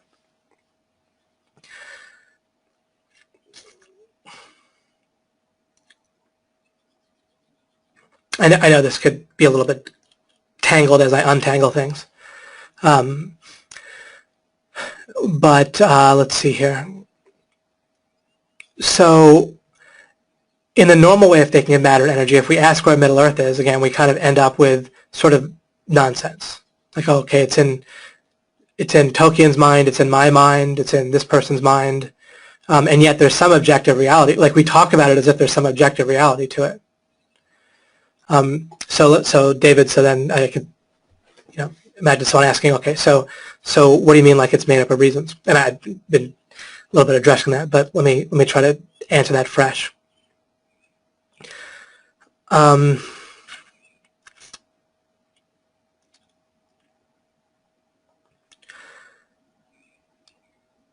a little bit poking around here to think of some, the more we poke together, the more it'll kind of fill itself in. So, like physical laws, like gravity, as we think of them like reasons, right, I've referred to like a computer game will have like a physics engine. Those physical laws in the computer game world, or and then this relates to the real world, what we think of as the real world too. Laws can't do stuff directly, right? Like this is the magical thinking that people have normally, is they'll say, well, gravity does this and gravity does that, or when I was reading, people recommended I read the book Social, which is good. I'm learning. There's good science in there explaining stuff. But he'll also talk in terms of evolution. And when you hear evolutionists talk in terms of evolution, they're constantly anthropomorphizing it. They're constantly saying, well, evolution did this. Evolution was clever here. Evolution caused this. Evolution caused that. And then they'll deny, if you pin them down, they'll say, oh, no, of course I don't really mean it that way. But it's, when you notice that someone just keeps on doing something like that, then why do they have to keep anthropomorphizing it? It's because their worldview is kind of confused. Like they can't talk without anthropomorphizing evolution and ascribing powers of creation to evolution. Like evolution does this, and even powers of like intentionality and purpose. And again, they'll deny it till they're blue in the face. But then whenever you look at what they actually say, it's constantly they're using language of intentionality. And again, even anthropomorphizing like evolution's almost like a person doing something, or at least something that can cause stuff and do stuff. Even the same thing with gravity. They'll be like, gravity does this, gravity does that.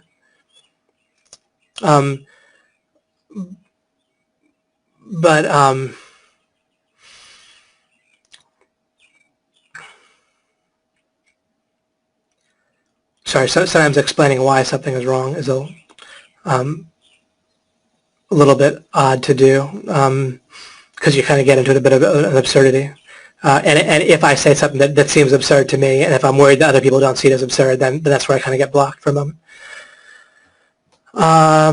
Again, I'm in Middle East, kind of poking around here a little bit to kind of bridge this in different ways. And I'll go to the discussion in a moment, but let me just keep trying for a little bit here.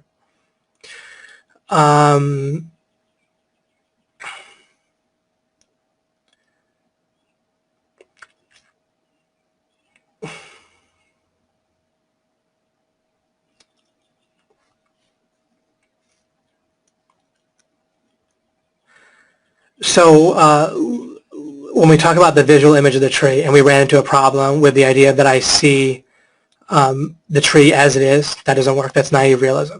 I see a visual image of the tree, that doesn't quite work, because how do I know anything about this tree that I'm supposedly seeing an image of?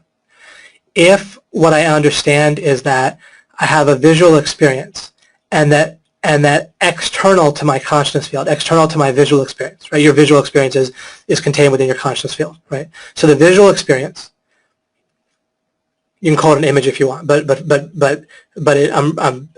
visual experience conveys, I think, pretty well what I mean. A visual experience, that we would say a visual experience of a tree, that resides, that's part of your consciousness field while you're aware of it, okay, while you're having it. So now we can identify where that resides. How about the tree that's out there? The other things that I covered couldn't give a good answer to that. How about what I'm saying is alchemy? With alchemy, I say there's a reason why I'm having a visual image that I'm having, that I would say of the tree, rather than some other image, rather than having no image at all there, whether it's kind of like a blank space or just seeing grass but no tree there, or rather than seeing the tree looking differently. And then say, well, so there's reasons for the image to be one way rather than another way. Those reasons, this is why I call this alchemy. The reason why the image is what I experience rather than something else is actually a whole bunch of factors that mix together, thus alchemy. So there's the model of matter and energy, which is a real model, right? Like there's really something going on that we call the universe. But again, it's made out of reasons, but the reasons exist. They're not just random, and they're not non-existent. So they're specific. Just like in a computer game, there's a computer game world that's encoded within the code for the game, right? And the computer game world, or Middle Earth is a certain way. Now, there might be a gray area where people might disagree about this or that, but if we define it as the world of Tolkien, then we could look in the book and we could verify that some things are true and some things aren't, right? If we say, are there Jedis and Ewoks in Middle Earth, we could say no in a coherent way, in a way that makes sense. Someone, if they really wanted to, might try to argue, but the reality is that we could be quite certain. It's not a nonsense question. We could answer very confidently and with a good reason. We would have reasons why there's no Jedi and Ewoks in Middle Earth, right? That's in the Star Wars universe. So similarly, there is a physical world that's encoded, that God's aware of, that's encoded. But again, it's made of reasons, but there's a model that we can make of it involving matter and energy that works. And that model is going to be similar to the model that God has. And you could say, well, David, now you're just importing God and you're just saying God exists and not even backing that up. Let me see if I can address that. Well, I mean, once we see the world this way in terms of reason, something has to be upholding, able to change consciousness fields. Since your consciousness field, or make them in the first, since your consciousness field exists, it's configured the way it is, something needs to have the power to make it exist in the way that it does, in the configuration that it is. Reasons, actually, when I talk about reasons are different than causes.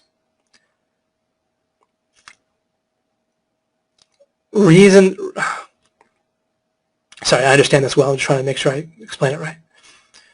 And again, this is the coherent view of the world that actually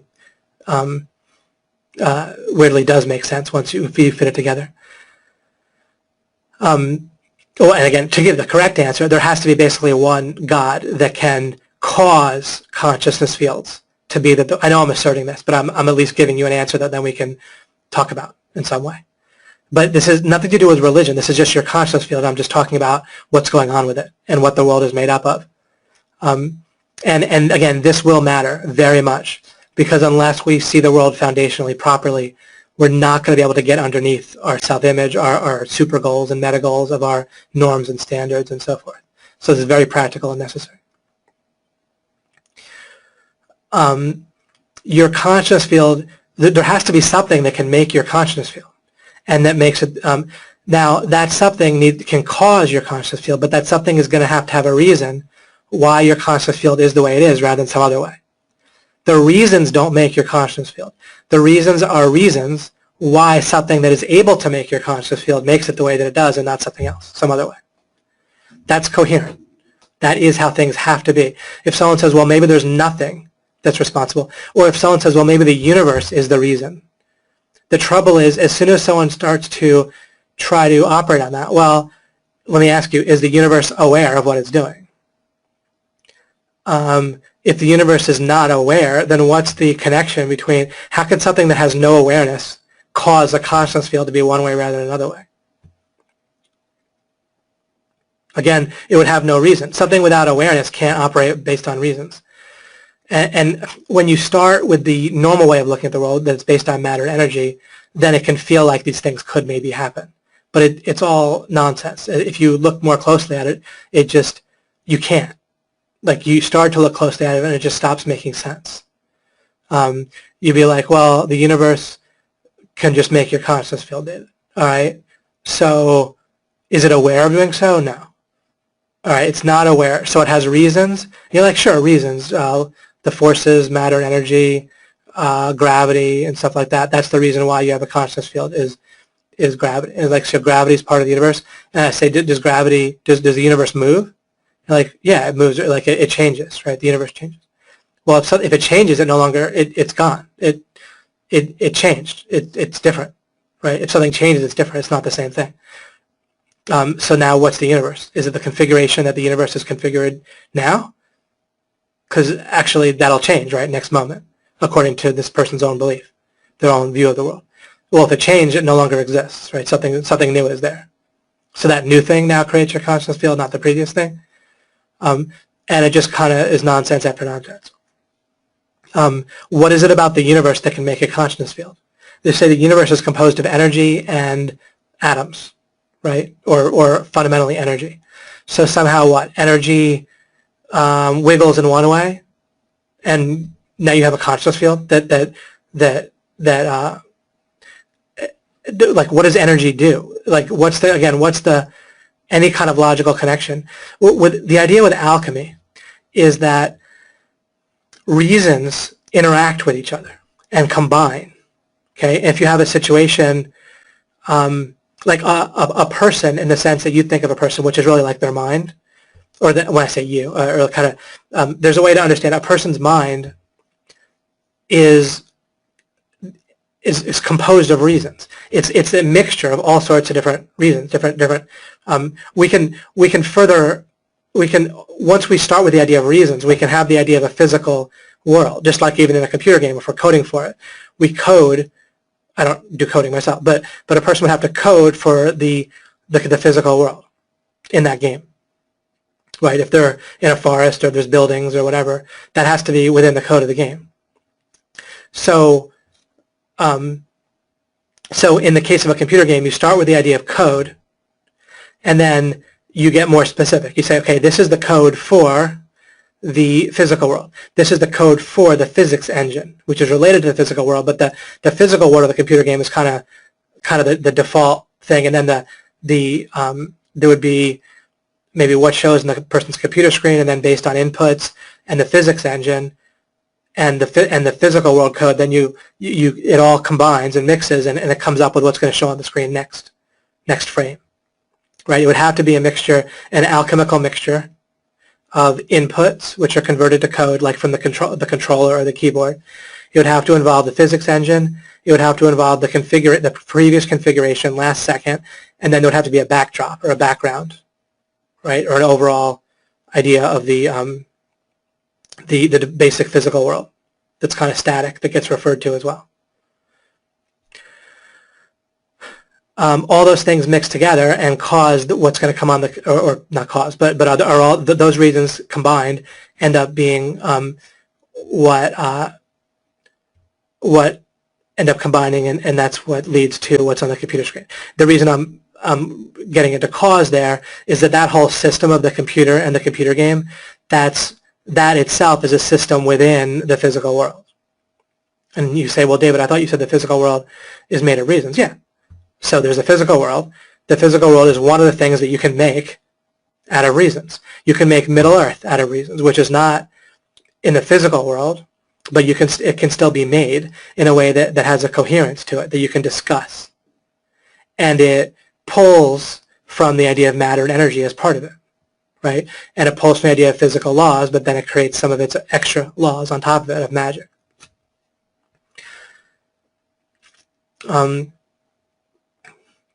So now we understand that the way that we perceive reality is we have a consciousness field that we're directly aware of. Within there is going to be our foothold for knowledge. There has to be reasons why we're experiencing what we're experiencing rather than otherwise. Those reasons open up a massive world of, we can call it complexity or interesting stuff that we can delve into to try to understand it better. So the more we understand about the world of reasons, which is greater than just the physical world. You see, with the scientific mentality, the idea is that the physical world is pretty much all that exists, and we mostly ignore the rest, or we just sort of have the rest as kind of an add-on, like mind and so forth, but mostly we just try to explore the physical world. Or, that's kind of a scientific worldview. Practically, the way people operate is they really operate as if relationships between people are fundamental to reality. And really we base our money getting, we base a lot of our quality of life on relationships almost being foundational in a certain way. And then there's kind of this confused duality between the physical world is like what's basically real, but then we have this social world that's actually, in practice, it's almost like more real or more important, and it really is, like in essence. Right, but then sometimes the physical world becomes more important in the sense that you can only make cell phones, for example, and everything they can do, and computers, by understanding the physical world better. So exploring the physical world and the reasons involved in that come up with incredible scientific inventions, and that's terrific. And I have nothing but applause and appreciation for people that do that and have figured that out. And I haven't done anything like that. Then there's all kinds of understanding social world, and then that relates to mind and goals and so forth. Practically speaking, for most of us, learning more about the physical world isn't where our benefit's going to come from. Mostly we just buy stuff from people that do, right?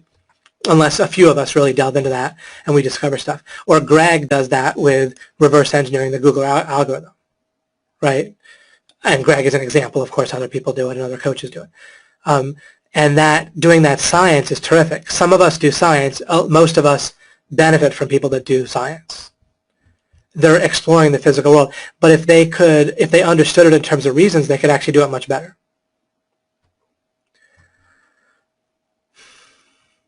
I'm just kind of asserting that for now. I can't really explain that, although everything I'll talk about will kind of shed light on how they could do it better. But practically speaking, for you and me, for nearly all of us, the benefit that we're going to get in life is going to have to do with exploring concepts, minds, goals, super goals, these norms and standards, things like that. The real social world is where we're going to make our income, we're going to get our romance, our sex, our friendships, all kinds of good stuff is there. So when I talk about the physical world and stuff, I'm more just have to be complete, right, and show how it all fits together, and also show the error of when we try to build our understanding of mind off of the physical world too much. Now, when we look at the brain and what lights up in the brain and neurons, that can help provide insight, but people that don't have alchemy as a concept, I don't just mean this course, but as a concept, they veer off into all sorts of ridiculous conclusions, and they mix in an incorrect idea of evolution and evolutionary theory, and in a way that on the face of it is ridiculous, where they start to anthropomorphize it and talk about it does this, it does that, and they try to make predictions based on that and so forth, and it limits them. As if like the main, and then you have these kind of different camps where a few people in philosophy or psychology will try to keep bringing in the mind and people's experience. And then other scientists will kind of ignore that. Or only, they'll kind of treat people's experience as sort of what they report, or what could be measured in their brain. What they report is known to be incorrect in a lot of ways. Like if people report the reason why they do something, that'll often be incorrect. But then so scientists will say, well, that's incorrect, so instead we go by actions they take or neurons that light up.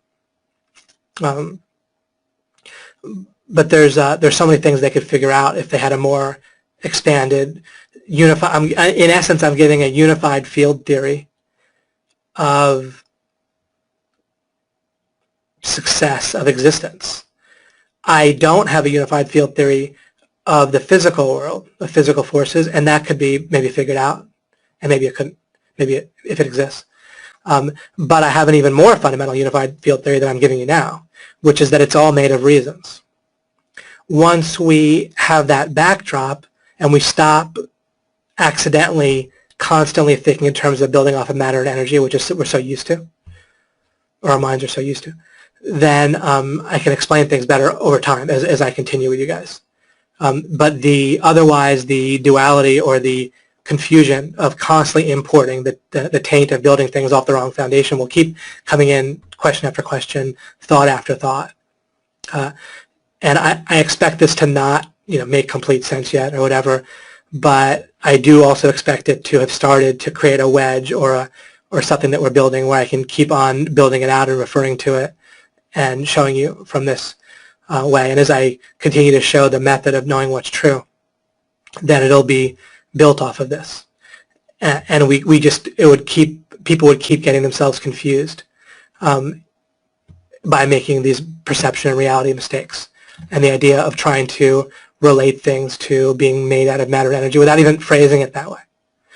Or they'll say, where is? The other thing about matter and energy is that people think in terms of space. Space exists like as, well, it exists as a reason within a model of the physical world, and it also exists as an experience within our consciousness field. But when people say, where is it? When people say, where is mind? They confuse themselves, right? Because they implicitly, they start, what that means to them is that where within like the universe is mind, or where within the universe is Middle Earth. And again, they'll think like, okay, well, in the universe are bodies and objects. Some objects are people. Some people or all people have minds. Within Tolkien's mind is Middle Earth, and then he shares it, and people that read it, then Middle Earth gets into their mind too.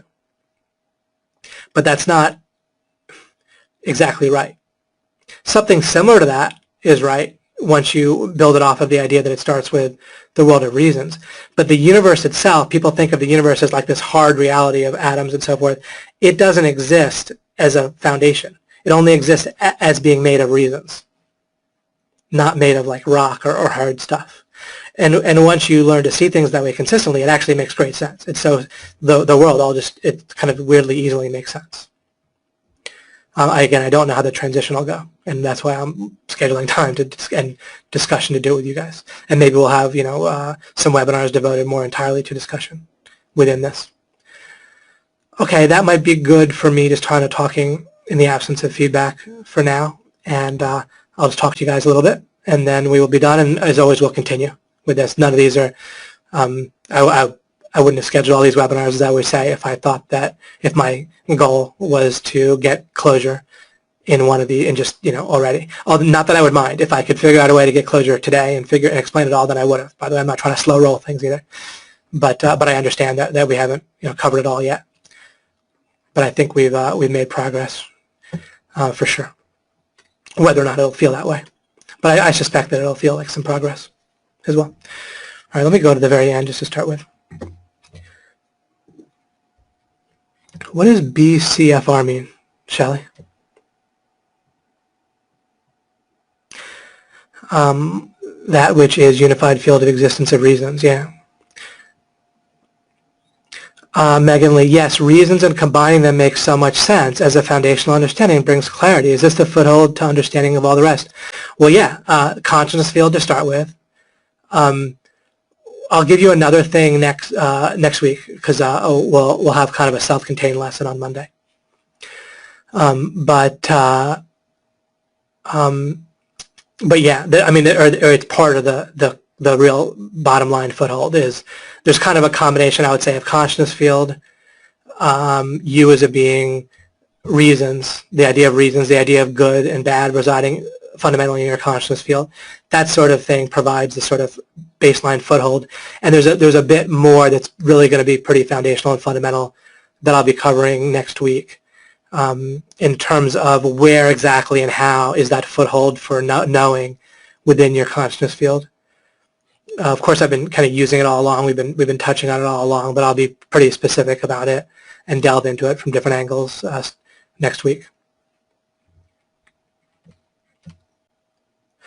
Beings, oh, thank you. Yeah, I should have realized. Being conscious field reasons. Great. Great. It seems like, at least to some of you, that this is starting to at least have a sense like it can give you a different way to build things. And of course, I can testify that it really works out great building things this way. So if God made our consciousness field, and God makes our consciousness field every moment. If God made our consciousness fields, and I realize that's an assertion. I can tell the difference between an assertion and something I've developed and clearly explained. But although I've explained it a lot at this point, if God made our consciousness field, but I'm never trying to impose a truth or an opinion, either an opinion or a truth on you. Always what I'm trying to do is help you to lead you to understand for yourself. So don't ever interpret me making a statement as me trying to impose it on you or me acting like you should already get this. I don't think you should already get it. I think that it's better if you understand it, of course, and if I understand it. So if God made our conscious fields, why did he make them so inadequate? In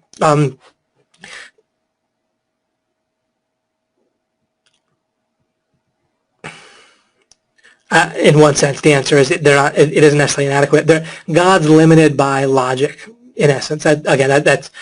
There's different potential meanings to that, and I only mean one of those meanings. But God couldn't create the potential for abundance, for where we have free will and we have a way to affect other people. See, if we couldn't affect other people at all via the world of reasons and then into their consciousness field, then we couldn't love them. Think about it, right? There wouldn't really be any connection between us and other people in essence. So in order for us to have love as like an action, then we would need to affect other people. And what God ended up doing is giving us a default mechanism that allowed us to like tread water. And then if we were just content with bad, which people are, without realizing it, if people think that bad should exist, that some things or some people, including themselves, should feel bad, then we get that. But there's a basic idea that needs to switch for people if it hasn't switched for them yet. And that is that there's no such thing as that you should feel bad. One other way of understanding faith is the faith that you do not need to experience bad as you seek to understand, as you seek that there's a path, there's a way to not have bad, then I think the world is rigged so that it doesn't have to be that way anymore. So basically, in order to allow for abundant goodness, more goodness that we could participate in terms of caring about other people and affecting them and creating good for them, then God had to create the capacity for waste. That's the best answer I can give to that now. If the universe is made of reasons, whose reasons and why? Reasons don't have to necessarily be whose reasons. The why is so that we can have abundant goodness, more and more goodness. Again, which I already addressed. A lot of the reasons, sometimes people will say a phrase like, well, I think everything happens for a reason, and they'll actually mean something that's wrong. What isn't going on is that God is choreographing all the details all the time. Actually, it's not what's going on at all.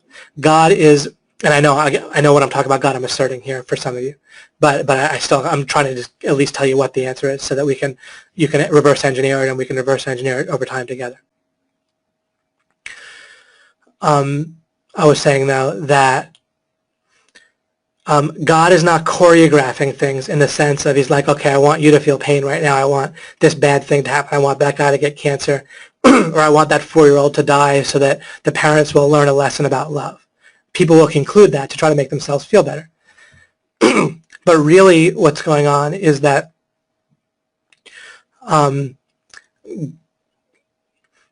God upholds like physical laws and so forth, and if God didn't uphold like rules for things, God's like the ultimate libertarian in one sense. If God didn't uphold laws in a way that wasn't just total chaos, then we wouldn't have any way to operate. If there was no connection between one thing and the next, you can again imagine in terms of a sports game or a computer game. If there was a guy controlling the computer game, like the coder, but if the coder could interact every moment and fix everything every moment, then you would end up not being able to do anything in the computer game. There wouldn't be any meaning to any choices that you make, because wherever you aim the gun, if the coder was in the present controlling things, and he adjusted your shot so that it shot the bad guy every time, then you just do whatever. If you ran out of ammo, then the guy just gave you more, and then the coder controller, the godlike guy here, just gave you the ammo, and so the rules wouldn't matter to the game. The coder would just keep fixing everything. And if you say, well, can't the coder just fix a few things? Well, then where's the coder going to draw the line?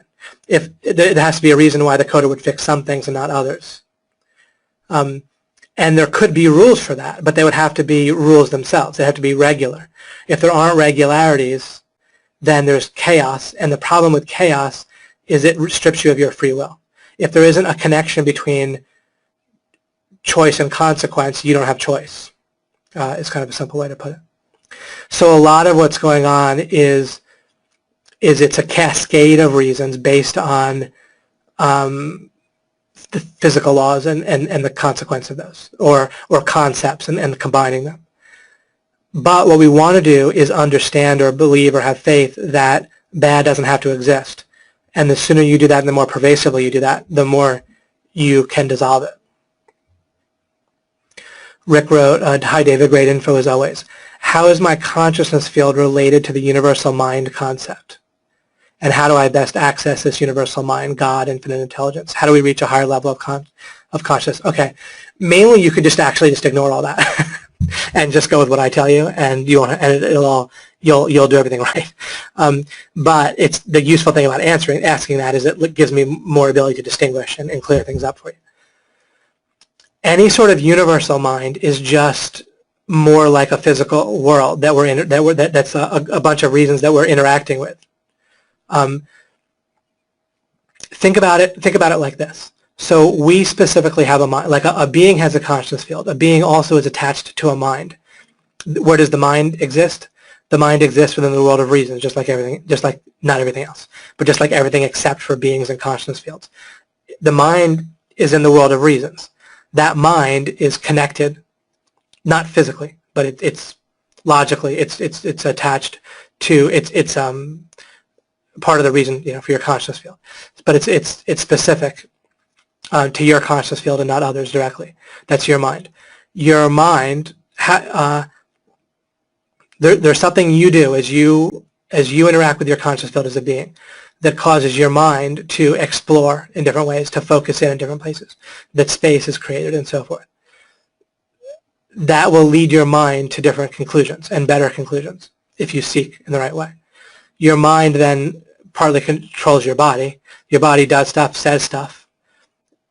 Through communication, you're communicating with other people's minds. And you're also rearranging the physical world, right, as well. And then that affects their consciousness fields, and then that creates a feedback loop that feeds back into your mind. Like as you communicate with other people, that'll affect other people. They'll communicate back to you. That'll have an effect on your mind. Like other people's communications has an effect on your mind and back, so your mind gets affected that way. And then, but there's some things you can understand where you're no longer affected by communication from other people, because it's no longer an open question. It's no longer a gray area for you. So that cuts you off from being affected from bad ideas from other people in various ways. Let's see. How do I best access this universal mind? What you want to do is not be primarily thinking about how do I access the universal mind. Instead, you want to ask the right questions by seeking. So as you ask better questions, spaces and get open that are defined in a certain way, to like a receptor for certain answers. And those answers will get answered. When you open up the right space, when you ask the right question, then you're doing the same thing as what you're referring to at accessing the universal mind and God and so forth. But basically, if you ask the right question specifically enough, which happens, you actually consciously lead your mind to ask better and better questions. You can think of it like your mind asks the questions, but you, by seeking, lead it to do so. And better questions lead to better answers, which lead to more understanding of what leads to good and more dissolving of contradictions that lead to bad. So again, you do what you're talking about with accessing universal mind by asking better questions. What you don't want to do is think in terms of just finding a source that just gives you all the right answers, where you're basically reverting to naive realism, where you want to find something where you just look at it and it gives you truth. What will give you truth is the right question that's specific enough. That's what gives truth. The right space that's defined right gives you truth, gives you goodness. Sorry, gives you truth, which leads to goodness. So instead of looking for a source, you want to keep asking questions and building to new questions that are then built off of good questions. And there's your method. Instead of a source, what I'm about to say is very important. Instead of a source, you want a method. Looking for a source will keep you forever locked out of looking for a method.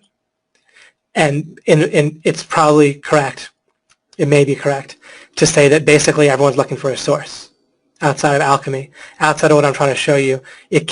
People keep defaulting back to the source. Every movie is like about an artifact, like to save the world. I'm sorry, I know not every movie, but movies that relate to like saving the world, it's always an artifact. Or when people want to find truth, they look for an oracle or a source. It is fine to think of, here's the thing, the universe, you can think of like metaphorically like the internet. The internet has all the answers, but it also has lots of wrong answers and lots of irrelevant information, right? So if you just find the right question, though, in just the right way, but if it's too open-ended, it needs to lead to more specific questions. If you ask a general question, you'll get answers, some of them are wrong. Then you need to delve in further into those general answers and get more and more specific until you get clarity. And I'll be developing things that will help you in future webinars. But kind of giving you some answers that can somewhat help you now, somewhat help you know what to look for in future webinars and so forth.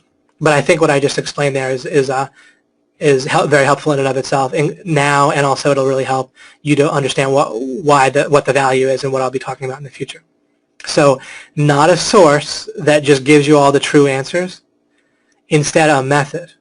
Even something like the Bible, no matter how true it might be or how true Jesus' words might be, you still want a method to ask the right questions to get to get the right meaning and so forth from what Jesus said. But what you can use from Jesus' words, it helps you to get the right questions. If you look at Jesus' words in that way, and that's what I mean about like breaking your mind. Breaking your mind and learning to ask the right questions is actually similar. At first, you can use me to help you ask the right questions, but then I'm also giving you answers pretty well packaged, but I still have to poke around and work on bridging it still, right? So you need to use what I say to start with to ask the right questions. As you ask better and more specific questions, then even from re-listening to a certain webinar, you'll get a better answer from the same webinar. And then you can also just ask better questions in the, and I don't have any problem with the questions. I don't mean that the questions need to be better. But of course, just by logic, your questions will get better and more targeted in our discussions, week by week.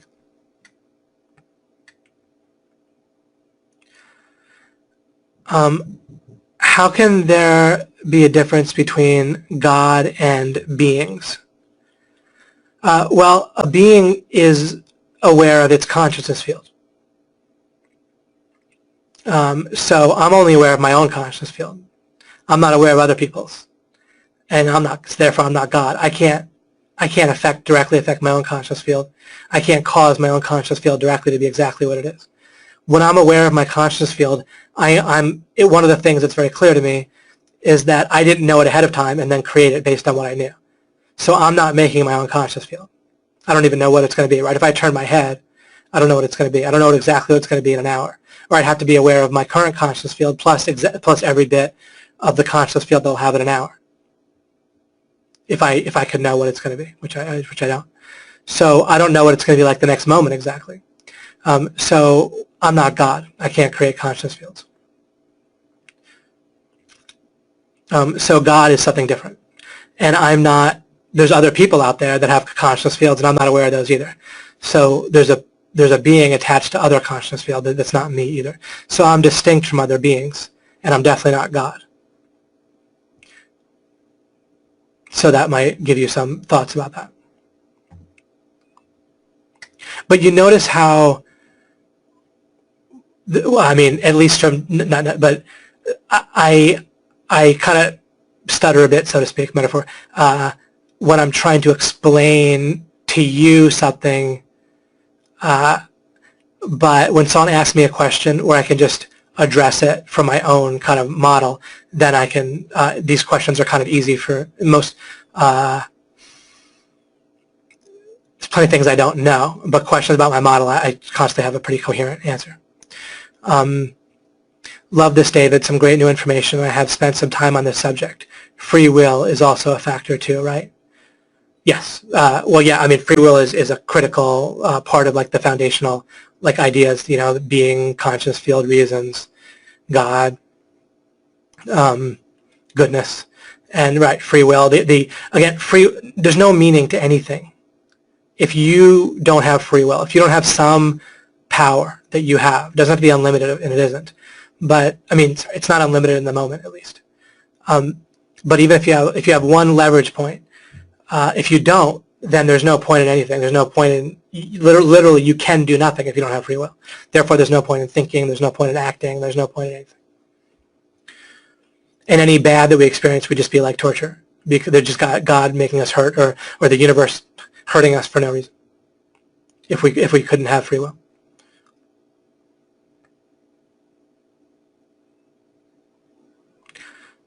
So cool. I think I answered that. If the universe is made of reasons, does that mean that matter and energy don't exist, or are matter and energy the building blocks of reasons? Okay, neither, and this is where you're getting confused. Matter and energy are real, but they're made of reasons. They're not made of, they're not self-existent. They're not inherent within themselves, and they're made of something, which is reasons. Let me think. I know I'm just repeating myself there when I say that. But they're not the building blocks of reasons. That's where people get confused. Trying to use matter and energy as the fundamental building blocks will lead you to confusion, because it's incorrect. You build matter and energy out of reasons. You don't build reasons out of matter and energy. You could say, well, David, how do you build out of reasons? Well, maybe I can help for a moment. I can give you something that can further help indicate. So you're God, all right? And you are ready to create beings and you realize that abundance, allowing for the potential for abundance, which will have the drawback of allowing for the potential for waste. So to have ever-increasing good, you have to allow for bad. So you do that. So you're ready to do that. You're going to have beings. They're going to have a consciousness field. They're going to be aware of something. It wouldn't be a being if they weren't aware of anything. I mean, there wouldn't be any meaning to it. And you, God, are doing this because you care. You're going to have more goodness yourself as God, by having other beings that can have goodness. Okay, just like you as a person, you now. Not as God, but you as you, experience more good if there's people and you interact with them and you care about them and they have good. So for the same reason, God can create other people. If you're going to do that, you have a puzzle. So they have to be aware of something. It's a lot like the creator of a video game, actually. If you're making a video game, you need to have something on the screen, and you need to have a whole set of reasons why what shows up on the screen shows up and not something else. So you need to actually create like a world, right? Even if it's just Tetris, there's like a physical world. What are the blocks of Tetris made out of? This is a great way to explain it, right? The blocks in Tetris or Minecraft, whatever little simple video game, Pac-Man, what is Pac-Man made of? Fundamentally, Pac-Man is made up of reasons, right? And then a subset and you can, out of reasons, you kind of form this idea of this physical world, like a maze for Pac-Man, or these blocks in Tetris, right, that are falling down. But that little physical world of Tetris within its own little, enclosed world, what are the blocks made out of? right? Again, they're made out of code, you could say, right, in that world, right? They're coded for. But when you're imagining the code, you can imagine these real physical blocks, or blocks that are pixels, but in one sense you almost can think of them physically. But the code is not made out of the Tetris blocks. The Tetris blocks are made out of code. And once you think that way, then coding makes sense. If you're trying to if you think, though, that the video game world exists fundamentally and you're trying to code from that, or you're trying to make the code out of the video game world, that doesn't make sense. And yet with the real world, the total universe world, then people do try to do it backwards and nothing makes sense. And then they stop thinking about it and they say that's too deep, and they just, you know, keep themselves in this kind of shallow world. Mike Broadwell wrote as an answer, they are reasons among other reasons for what we experience in our consciousness field. They're also models for what we create. They aren't the foundations, right? Those are correct statements. And of course, I'm sorry. I don't know if I got that guy. Little mosquito out there. The hazards of having the webcam on. What are examples of reasons? Well, physical laws are examples of reasons. Again, if we think of computer game code, then what are examples of, and if we rephrase this to say what are examples of code, it's kind of a fun way for you to kind of make this tangible for yourself in a different way, or a way that's kind of easier to, maybe easier to picture. You could say, if someone says like, well, what are examples of code? Someone could say, well, there's object-based programming. There's code for objects, and then there's code for how objects show up on a computer screen. Because an object like a gun, when it shows up within a video game, is actually, you can look at it from different angles, right? So that one object exists as code, but then within the code for that gun is also code for how the gun shows up looked at from different angles, right? And then also there's more about that gun. There's a whole bunch of properties that object has, but that object, again, it's made of code within the game. But it's not just a static piece, like it's not something that's just static. It's a whole bunch of rules for how it interacts with situations and different angles that it's looked at and so forth. A tree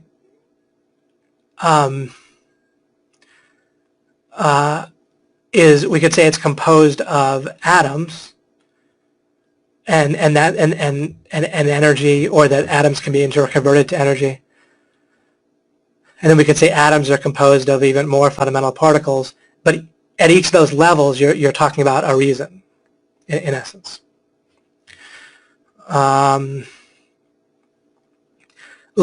Pretty much literally everything other than your consciousness field itself and beings is a reason. And it's a reason why. It's a reason that's mixed with other reasons that ends up why people experience what they experience rather than something else. But I'm going to remember that and try to come up with some other answers to examples of reasons that kind of help fill in the picture for you. I'm not fully satisfied with my answer there. So does God need to be consistent in applying logic? God needs to be consistent in applying like physical laws, for example. God needs to be consistent in applying rules, and the exception would be still rules, super rules. God literally has to have a reason for anything God does. So God's limited. There's not really a thing that's stronger than God, limiting God. But God can't do something for no reason. God can't do something arbitrarily or whimsically. It's not, what you're saying is basically right. I wouldn't phrase it in terms of applying logic. God can't violate logic because violating logic, it doesn't exist. It's no thing. It's not like a thing that God can do. It's not like an action that you can take. It's like 2 plus 3 equals 5. Once you define 2 plus the 2, and then define plus, define 3, and define equals, you must arrive at 5.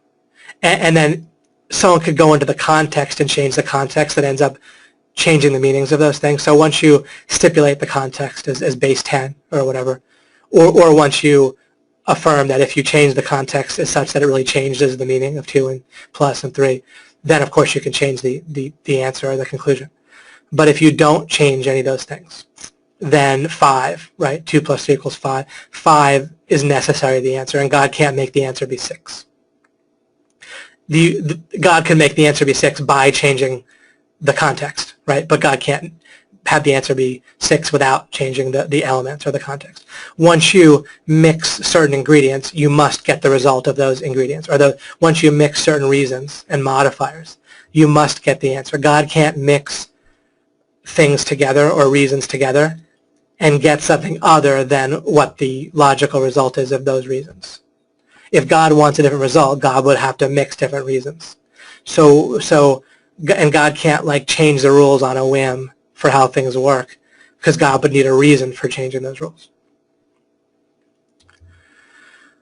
How does the thought that every life, past and present, contributes to Source or God and is all-knowing? How does the thought? Example, children pick up technology so fast, elevating overall knowledge, giving the next generation a service pack update. Okay, so what about the idea that there's like something like a universal mind that's improving? Or like what about the idea that like humanity as a whole is evolving? Well, to the extent that's happening, it's not a very complex idea. It's just so like you can get a universal mind by mixing each mind. I don't mean physically. I mean, or if you were to say, like if minds modify each other, not directly even, minds, if mind, obviously each person's mind, we already see the world in terms of people's mind interacts with the physical world. And the physical world might contain aspects to it or rules that are more than what we've discovered. Like there's some evidence, and it might end up being incorrect, I have no idea, but there's some evidence, or maybe there's not, but there's at least evidence can be refuted. But I've encountered some evidence that like people can like all meditate on an idea within a city, and it changes the actual results of like the traffic accidents in the city. Like apparently people can apparently there's experiments that have shown something analogous to not this exact thing, but you get enough people meditating on less traffic accidents in Indianapolis or in a small town, and then there's less over that time that they're meditating, or maybe for some amount of future. So there's still a substrate, a physical or pseudo-physical world, like something like that amounts to a physical world, but that has rules we haven't discovered that minds interact with. Like in this case, for example, we could suppose, I'm not asserting this is true or not, I'm just giving you an example of what could be true, of how something could work. So the meditating, individual people, their minds focus on something that affects something, some vibrational frequency or whatever. Again, I'm just saying this is a kind of thing that perhaps that would make sense out of this. That affects something that can reach in a certain geographical distance based on rules that already exist in the world, right? But that aren't well understood. And then that frequency is picked up by other people's minds that are driving cars that aren't in the middle of meditating, and it affects them, right? Certainly we know that something like this goes on at least just in the normal physical world, where minds pick up on stuff, even just through subliminal. Certainly a mood at a party affects other people. Now that doesn't have to be through some vibrational frequency. It could be through just facial expressions and tone of voices and things like that are being picked up on, right? But then there's experiments that seem to show that the things where you're not getting a direct visual or auditory experience from people's bodies, that it still affects things. So then there would have to be something that could reach beyond that. But it would still be according to some sort of rules. And then we, would figure out what those things are. None of it needs to be like kind of metaphysical, because we're not basing the world anymore on the physical being foundational. Nothing is meta reasons. Okay, things could be metaphysical, but there's no meta reason reality. There's no reality outside of reasons, and the reasons need to ultimately be coherent. Nothing can happen for no reason. Even magic would have to follow reasons if such a thing existed. I don't fully understand time and the different forms of it yet. I will. I won't try to get into it in this webinar. But yeah, you'll be able, like things like time are impossible to pin down. Even motion, referenced, is people have contradictory ideas about motion and the reality of it and where it exists and so forth. Just whenever you try to get deep or get around the edges of how things work, in the normal way of looking at things, you reach absurdities and people kind of give up. But I won't have to make vague, blurry statements. You'll find them, people saying, "Oh, we're all made of energy," or all these ideas, this universal mind. They're all kind of blurry. Like, what does that mean? And it's hard to pin it down. Or this source, like God or whatever. Like, my idea of God is pretty specific, right? That God has to be aware, actually, of all consciousness fields and reasons, and intentional. And so forth. And God's not made of stuff. God's not made of reasons. God's not made, neither of you. You're not made of energy, and so forth. You don't think, your mind does. You're not composed of reasons. You're not composed of the processing of reasons. You're a being. Neither your consciousness field is actually not composed of reasons or matter. It's assembled from reasons. It's a result of reasons, but it's not made of reasons. And that's how, anyway, that starts to differentiate things. That's why also your conscious field is not made of matter, of course, either. Nothing is fundamentally. But in the world of reasons, you can have a subset of it that deals with matter. And in that way, matter and energy are real. But they're real once you understand them as a subset of reasons, just like a world of a video game is real when you understand it as part of the code of the video game. Then it's real. Middle Earth is real once you understand it based on reasons and built as like a fictional world and how that works and how it can originate in one person's mind and go from there and so forth.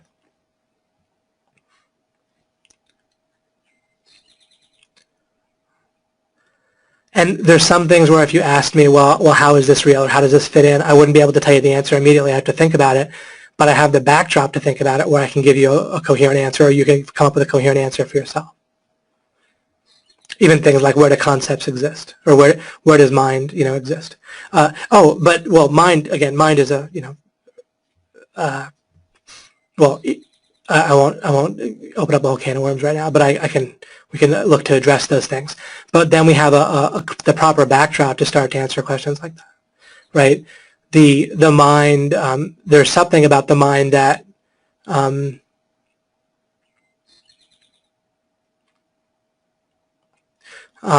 have the brain. Well, once you understand the brain as part of the physical world, which is made of reasons ultimately, right? But a subset. Then you have a sense of that. Then you have your consciousness field, which is different. But then you can start to ask: is the brain is the brain, which is a part of the physical world? But again, the physical world is a subset of the world of reasons, just like something could be part of Middle Earth, in a sense. But is the brain the only place where the mind is, or the only set of reasons for the mind? Or is there some other stuff going on with the mind? Is the mind an alchemical mixture of the brain and its functioning and something else? But then you can ask those questions properly once we think of things this way, you see. So that's what I mean by we can ask the right questions. And that's a sensible question. That's an intelligible question. Is the mind just the brain, or is it made up? Is it a mixture of the brain and other stuff? And that other stuff would, again, be, we could find it in the world of reasons. The world of reasons has more types of things in it than just the physical world would. Trying to build a mind, and then once we differentiate all that from a consciousness field, you can't make a consciousness field out of the physical world. And people try to, but you just can't do it at all. You can't mix the physical world in a way that you end up with a consciousness field. You just have to do that thing like that cartoon where it's a whole equation and a miracle happens, and then you get the answer.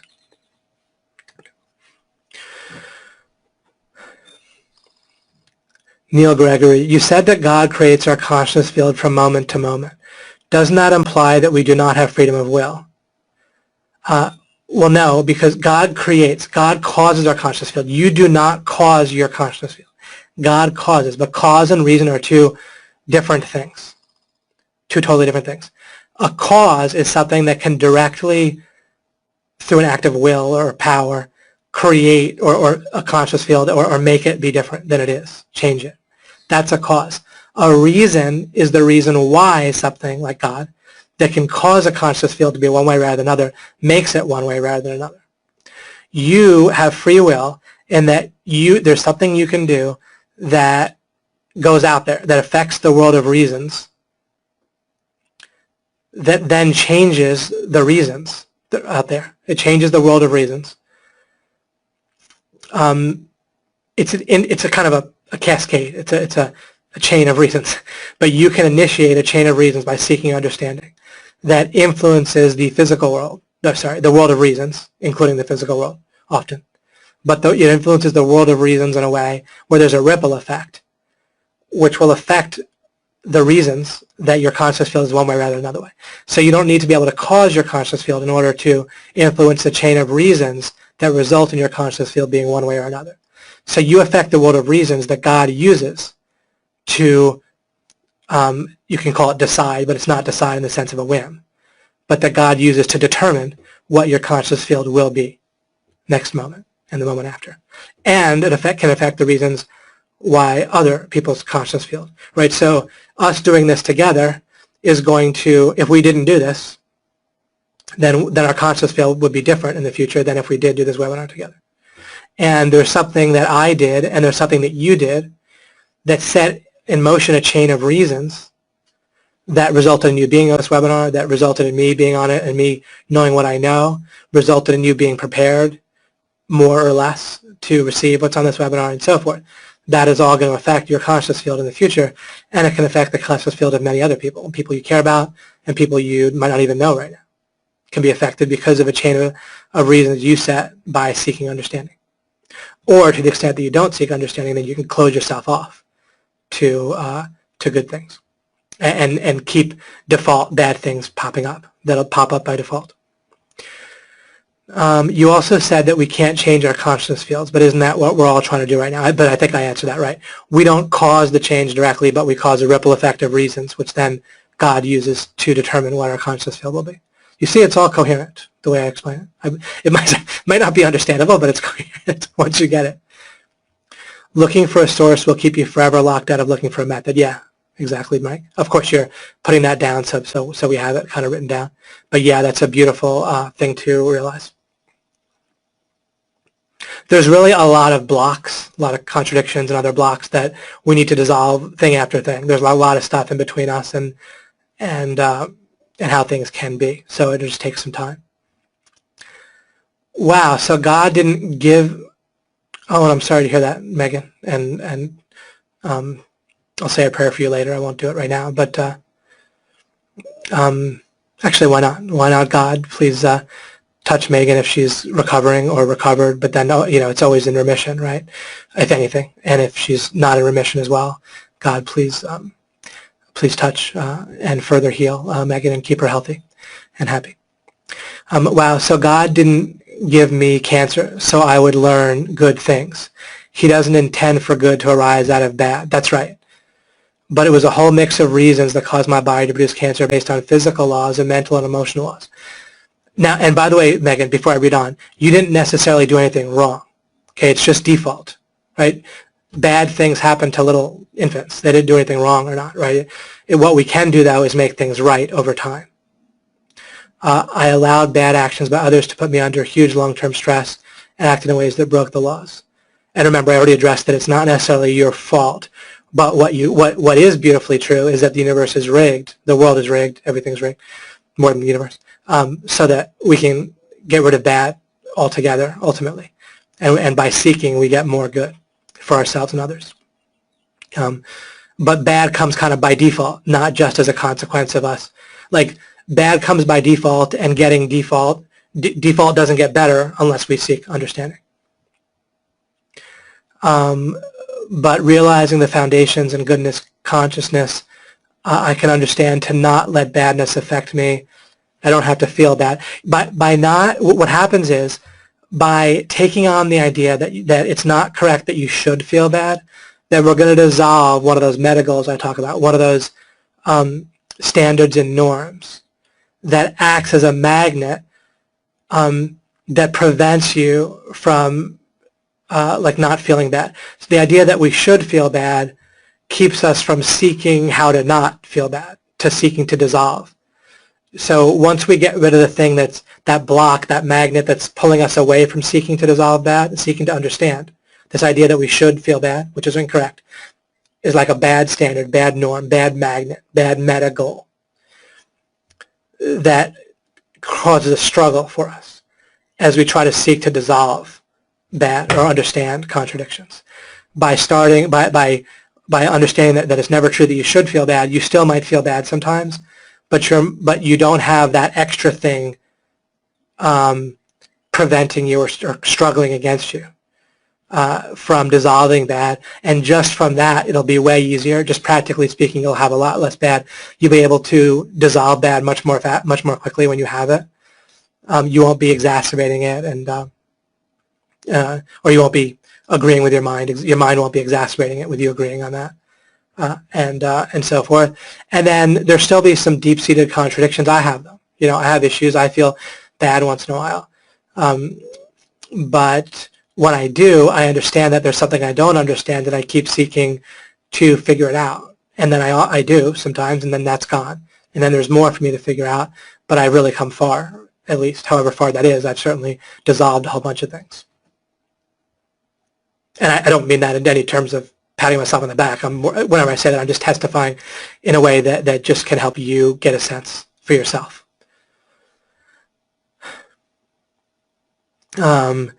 But realizing, it would be like if Greg said, I did this many links and I ranked, you know, #1 on the page. It's not that he's bragging. He's just trying to give you a sense of what worked for him in a certain instance. It might take you more links to rank your page just based on the competitiveness and the keyword or where you're starting out or random factors, right? It might take you longer or shorter, but him giving you a sense of what's worked, what's happened with him, he's doing it to help you get to where you're trying to go. And that's the same thing if I'm talking about myself ever.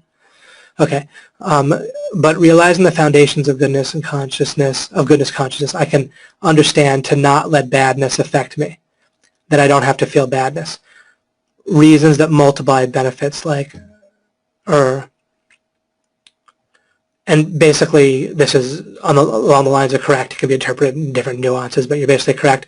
And I think you said goodness consciousness in a useful way. It's kind of redundant, but in practice it's useful to kind of repeat these words together to remind yourself for now that goodness resides in your consciousness field. It doesn't reside in your mind. Contradictions and falseness can reside in ideas, but those don't feel bad directly. They can just lead to they can lead to blocking feeling good. They can lead to basically feeling bad is ideas, but goodness and badness, ultimately they reside in your consciousness field.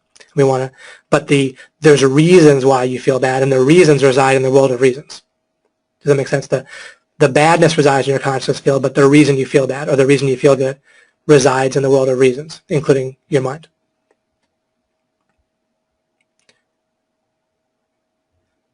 Reasons create matter. Be careful how you interpret that.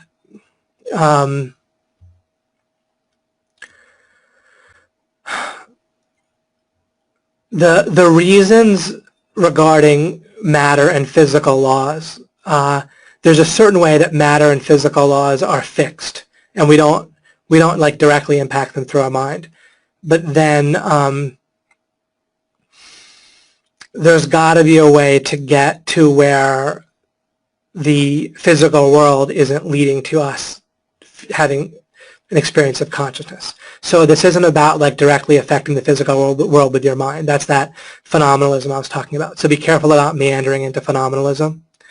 It isn't that this physical tumor is created necessarily with just a problem in your mind.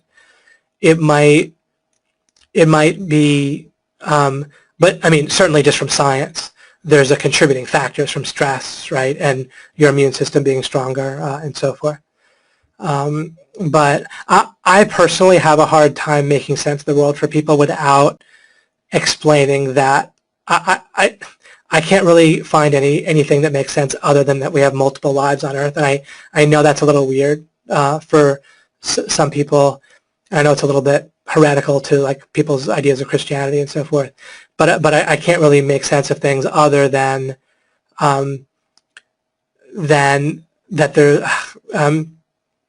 That again, but the point is that it's not like I know that exactly. So I always remind myself, like I tell you, focus on what you know. There's got to be a way in which badness isn't necessary, and seeking understanding is clearly correct. So fundamentally, the more we seek understanding to understand things, then we'll either cure cancer or we'll get to a point where it's not necessary. God might reorder things at some point. We ask him, or probably the physical laws already exist to get rid of precursors to bad. And we will discover those because there's probably kind of pseudo-physical laws that are still laws that we can discover.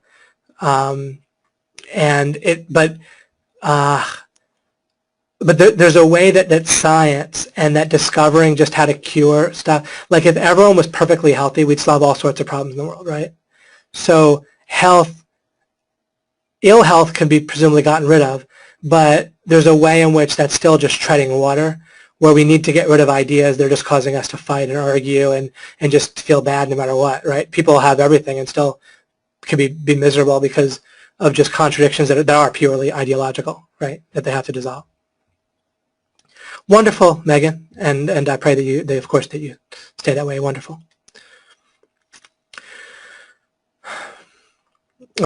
Vincenzo writes, I need help understanding the difference between the consciousness, my field, or consciousness field, I think you might have meant to say, and the consciousness I lose when I get a head trauma. Oh, cool, okay.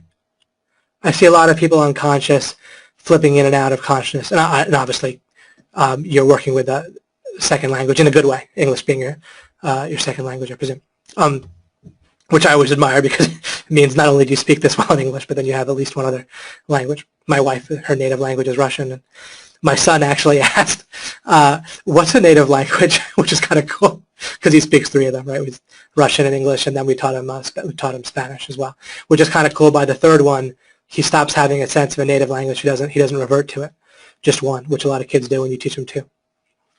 Anyway, this question about what if you lose consciousness. That whole idea is based on the idea that your mind is conscious, or like your brain is conscious. We have no idea whether a being loses consciousness, and basically the way I'm saying it can't really. What it could do is lose a connection. The reason for the conscious field being a certain way, it might get disconnected from parts of the brain or the whole brain or something like that. And then, again, I can't really get away, no matter what someone's belief system is, unless they believe that we literally are just gone fully once we die in this one life. Either whether you have any kind of Christian or Christian-like religion where there's like an afterlife that you go to after one life, or whether there's multiple lives, there's something relating to mind and what you're conscious of that is beyond, that's in addition to just your brain. So one thing that can happen also potentially is your brain could be cut off from being the reason why you're conscious of what you're conscious of, but then the kind of backup mechanism is still operating of like some other mind that's not tied to your brain. And I realize people might not remember, but if people are used to accessing memory stored in the brain, then you could be conscious but not remember it because it's not stored in the brain for accessing later. And maybe there's even a way to remember it that has to do with a different type of kind of focusing or meditating or something that could be accessed. I don't necessarily know how to do that, but and also if someone were doing that, they could be careful because they could fool themselves, right? You want to always be careful of the source. Memories, including memories just from your brain that feel very true, memories have been shown to be mostly created by the brain based on building blocks. There certainly can be related to past events, but there's a lot of stuff that just gets filled in that might feel very real, but it's not true. So always be careful of sources, and you still want to use a method, especially red flag if you're going to be, doing anything that could hurt somebody else. then you want to be careful. Are animals reasons or beings? There wouldn't be a yes or no answer to that. Their body and their brain would be in the realm of reasons, right? Just like you're same with your body and brain, or the one that's tied to you, would be in the world of reasons. Whether or not there's a being with a consciousness field tied to their body and brain is a question I don't know the answer to. I don't see how it could be, although still don't look to, buy eggs and meat where they're not like tortured, and so forth, just in case, right? And I certainly wouldn't like kick a puppy or anything. Just and as a matter of fact, would want to care for one if if it was there. But I don't want to upset any pet owners or whatever. I don't see how it could be the case, but at the same time, I'm not going to take a risk, within reason. But it's always tough because you're going to at some point do stuff to people eat a cow or whatever. You can't treat animals on the same level as people at some point, especially as you go into different animals and then you go into insects and so forth.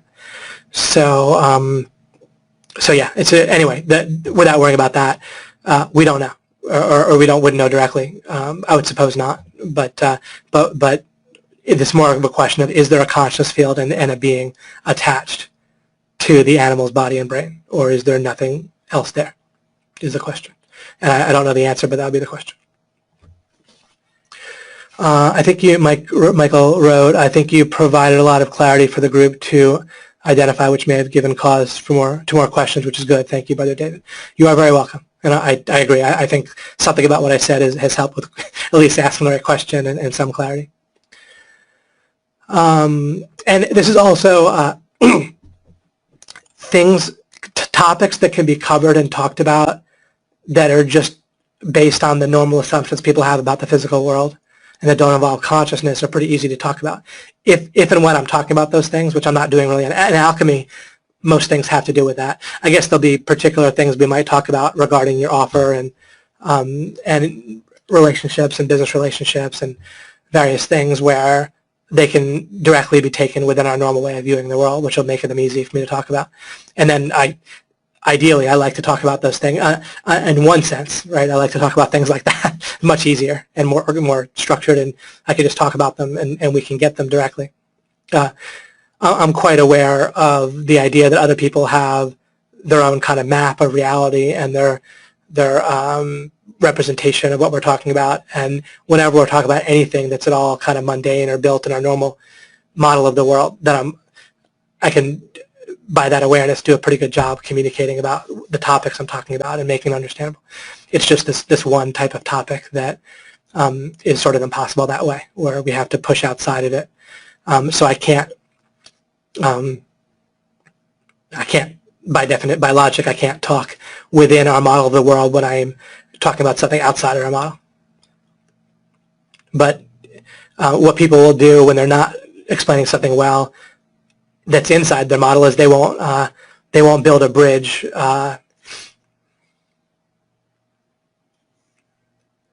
Like if I was talking about anything to do with search engine optimization, I would make sure I start with something you can directly picture and build from there with each step that you can picture the step, as an example of what I mean. I just can't do that with these topics sometimes. How are we doing here? Pretty good. Alchemy, it's quite reasonable. Thanks, Dave. Bryce, when saying God needs to be consistent, when saying God needs to be consistent, quantum physics works in a logical way by stipulating and changing the context so that the answers make more sense. I'm not sure. When I first read that, I'm not getting a meaning. When God, I'll read it again for myself. When saying God needs to be consistent, quantum physics works in a logical way. So far that has to be correct.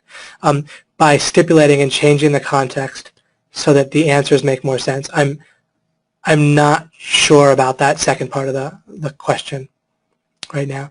But I'll read the second part. Time continues in a thermodynamic, psychological, and chronological way. That is, there's ways to interpret that you very well might mean that are pretty much correct in what you're saying. I won't try to explain it for everyone right now, but you're pretty well on the right track.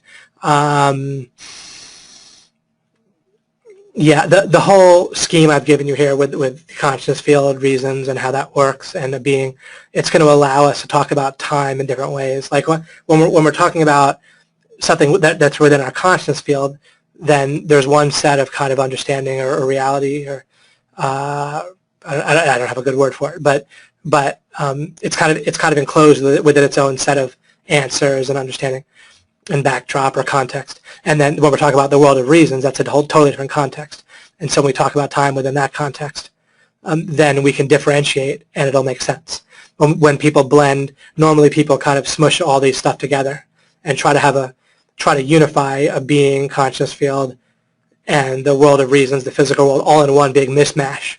And that time has a different, fundamentally has a different like meaning within to those different, in those different to a being or to a conscious field or in the world of reasons. And if you try to mash them all together, that's why time keeps not making sense when people try to think of it normally. Peter writes, are all reasons that exist perfected? Or could they theoretically be exchanged for another rule or regulation, another backdrop for reality within the same potential for good? Like basically, could physical laws maybe be different, or could there be better physical laws? I don't know. One kind of somewhat interesting thing is that whenever you have like infinite possibilities, then even God couldn't be aware of all the possibilities, because that's what infinite means, is you can't actually have an infinite amount of stuff anywhere, including even in God's mind. God's mind could be unlimited, but it still couldn't be aware of an infinite amount of things ever. So God can't be aware of all the whole numbers, like all the numbers 0, 1, 2, 3, 4 to infinity. God can't like picture all those numbers like written on a page. Even God can't, because whatever number God pictured, there'd all be more. So anything where there's an infinite amount of possibility, then even God wouldn't be aware of all the possibilities. So other than that, I don't know a great answer for that, although even just discussing it maybe is a little helpful there. How does prayer interact with the reasons of the physical world?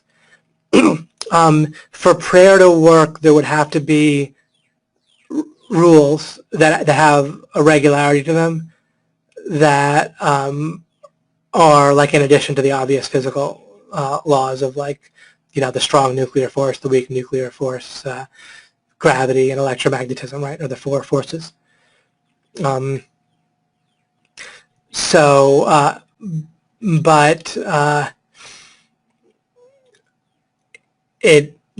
way I deal with prayer is that I don't understand it totally, but it has enough plausibility of mattering that I use it to some degree. And just to testify from my experience, a lot of my internal experience is I sort of ask questions like almost like in a conversation with God sometimes, but I don't ask just expecting God to like give me the answer directly like a conversation, like conversations with God, and then just take it as a source. I don't do that. But it kind of processing things socially, I was reading the book Social, is kind of a default way that the brain operates. So sort of processing the quest for answers and understanding the world sort of socially with God is a little bit how I sometimes do things, or often do things. I sort of ask questions a bit as a prayer, but not as a prayer where I just expect to be given the answer whole cloth, but just to help guide me along my way and that sort of thing. And I've done that kind of all the way through. Another big internal way that I experience the world is imagining talking to you guys. When I think about what to say, or I'm letting my mind kind of process what to say, and then I think about how to bridge things and examples and stuff, as I'll think about like talking to people. Even when I'm not doing alchemy, even last year or the year before, I often think in terms of talking to people about this stuff. And then it's also a lot of kind of a prayer type of interaction with God about seeking understanding and answers and stuff like that. In practice, and I'm not recommending this, it's probably not ideal, but I don't do a lot of praying for other people and like their health. I do some of it for sure, but it's not like a big part of my day or even something I do each day. And other people I do, and I'm glad. And that's a great part of contributing, to life, or just performing actions for other people. Kind of physically, I don't do a lot of it.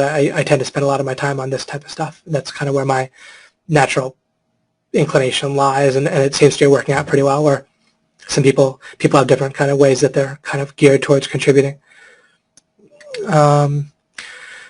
Thank you, David. This is so good. So much light shed on these big questions. Oh, I'm so glad. That's wonderful. Cancer is a lifestyle disease. I have vast free resources. You are what you eat. Excellent.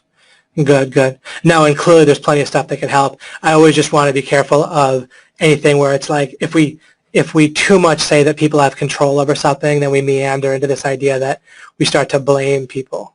Like when people understand karma in an unhelpful way sometimes, where it's like you deserve everything that happens to you, and that's just not the case. You will have more good by seeking to understand what leads to good and so forth. But we don't know where people start, and clearly some people start with better context than others, either ideas or just a physical environment or money or whatever, right? So we don't want to judge people on where they're at or what the results seem to be right now. In a kind of a general sense, we don't want to judge it. We can judge that somebody is acting on a false idea right now because the idea is false. Or we can judge that someone is less effective at playing the violin than somebody else. That's fine. But we want to be careful about kind of judging someone overall. And even with getting a disease, we want to be a little careful of saying that it's totally created by the person that gets it, or that sort of thing.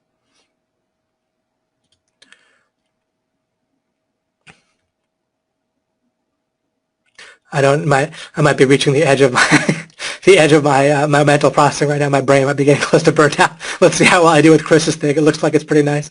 Encapsulation. Oh, encapsulation. What I said. Quote. And this is probably more for people to read later than me to read out loud, but I'll just say it anyway.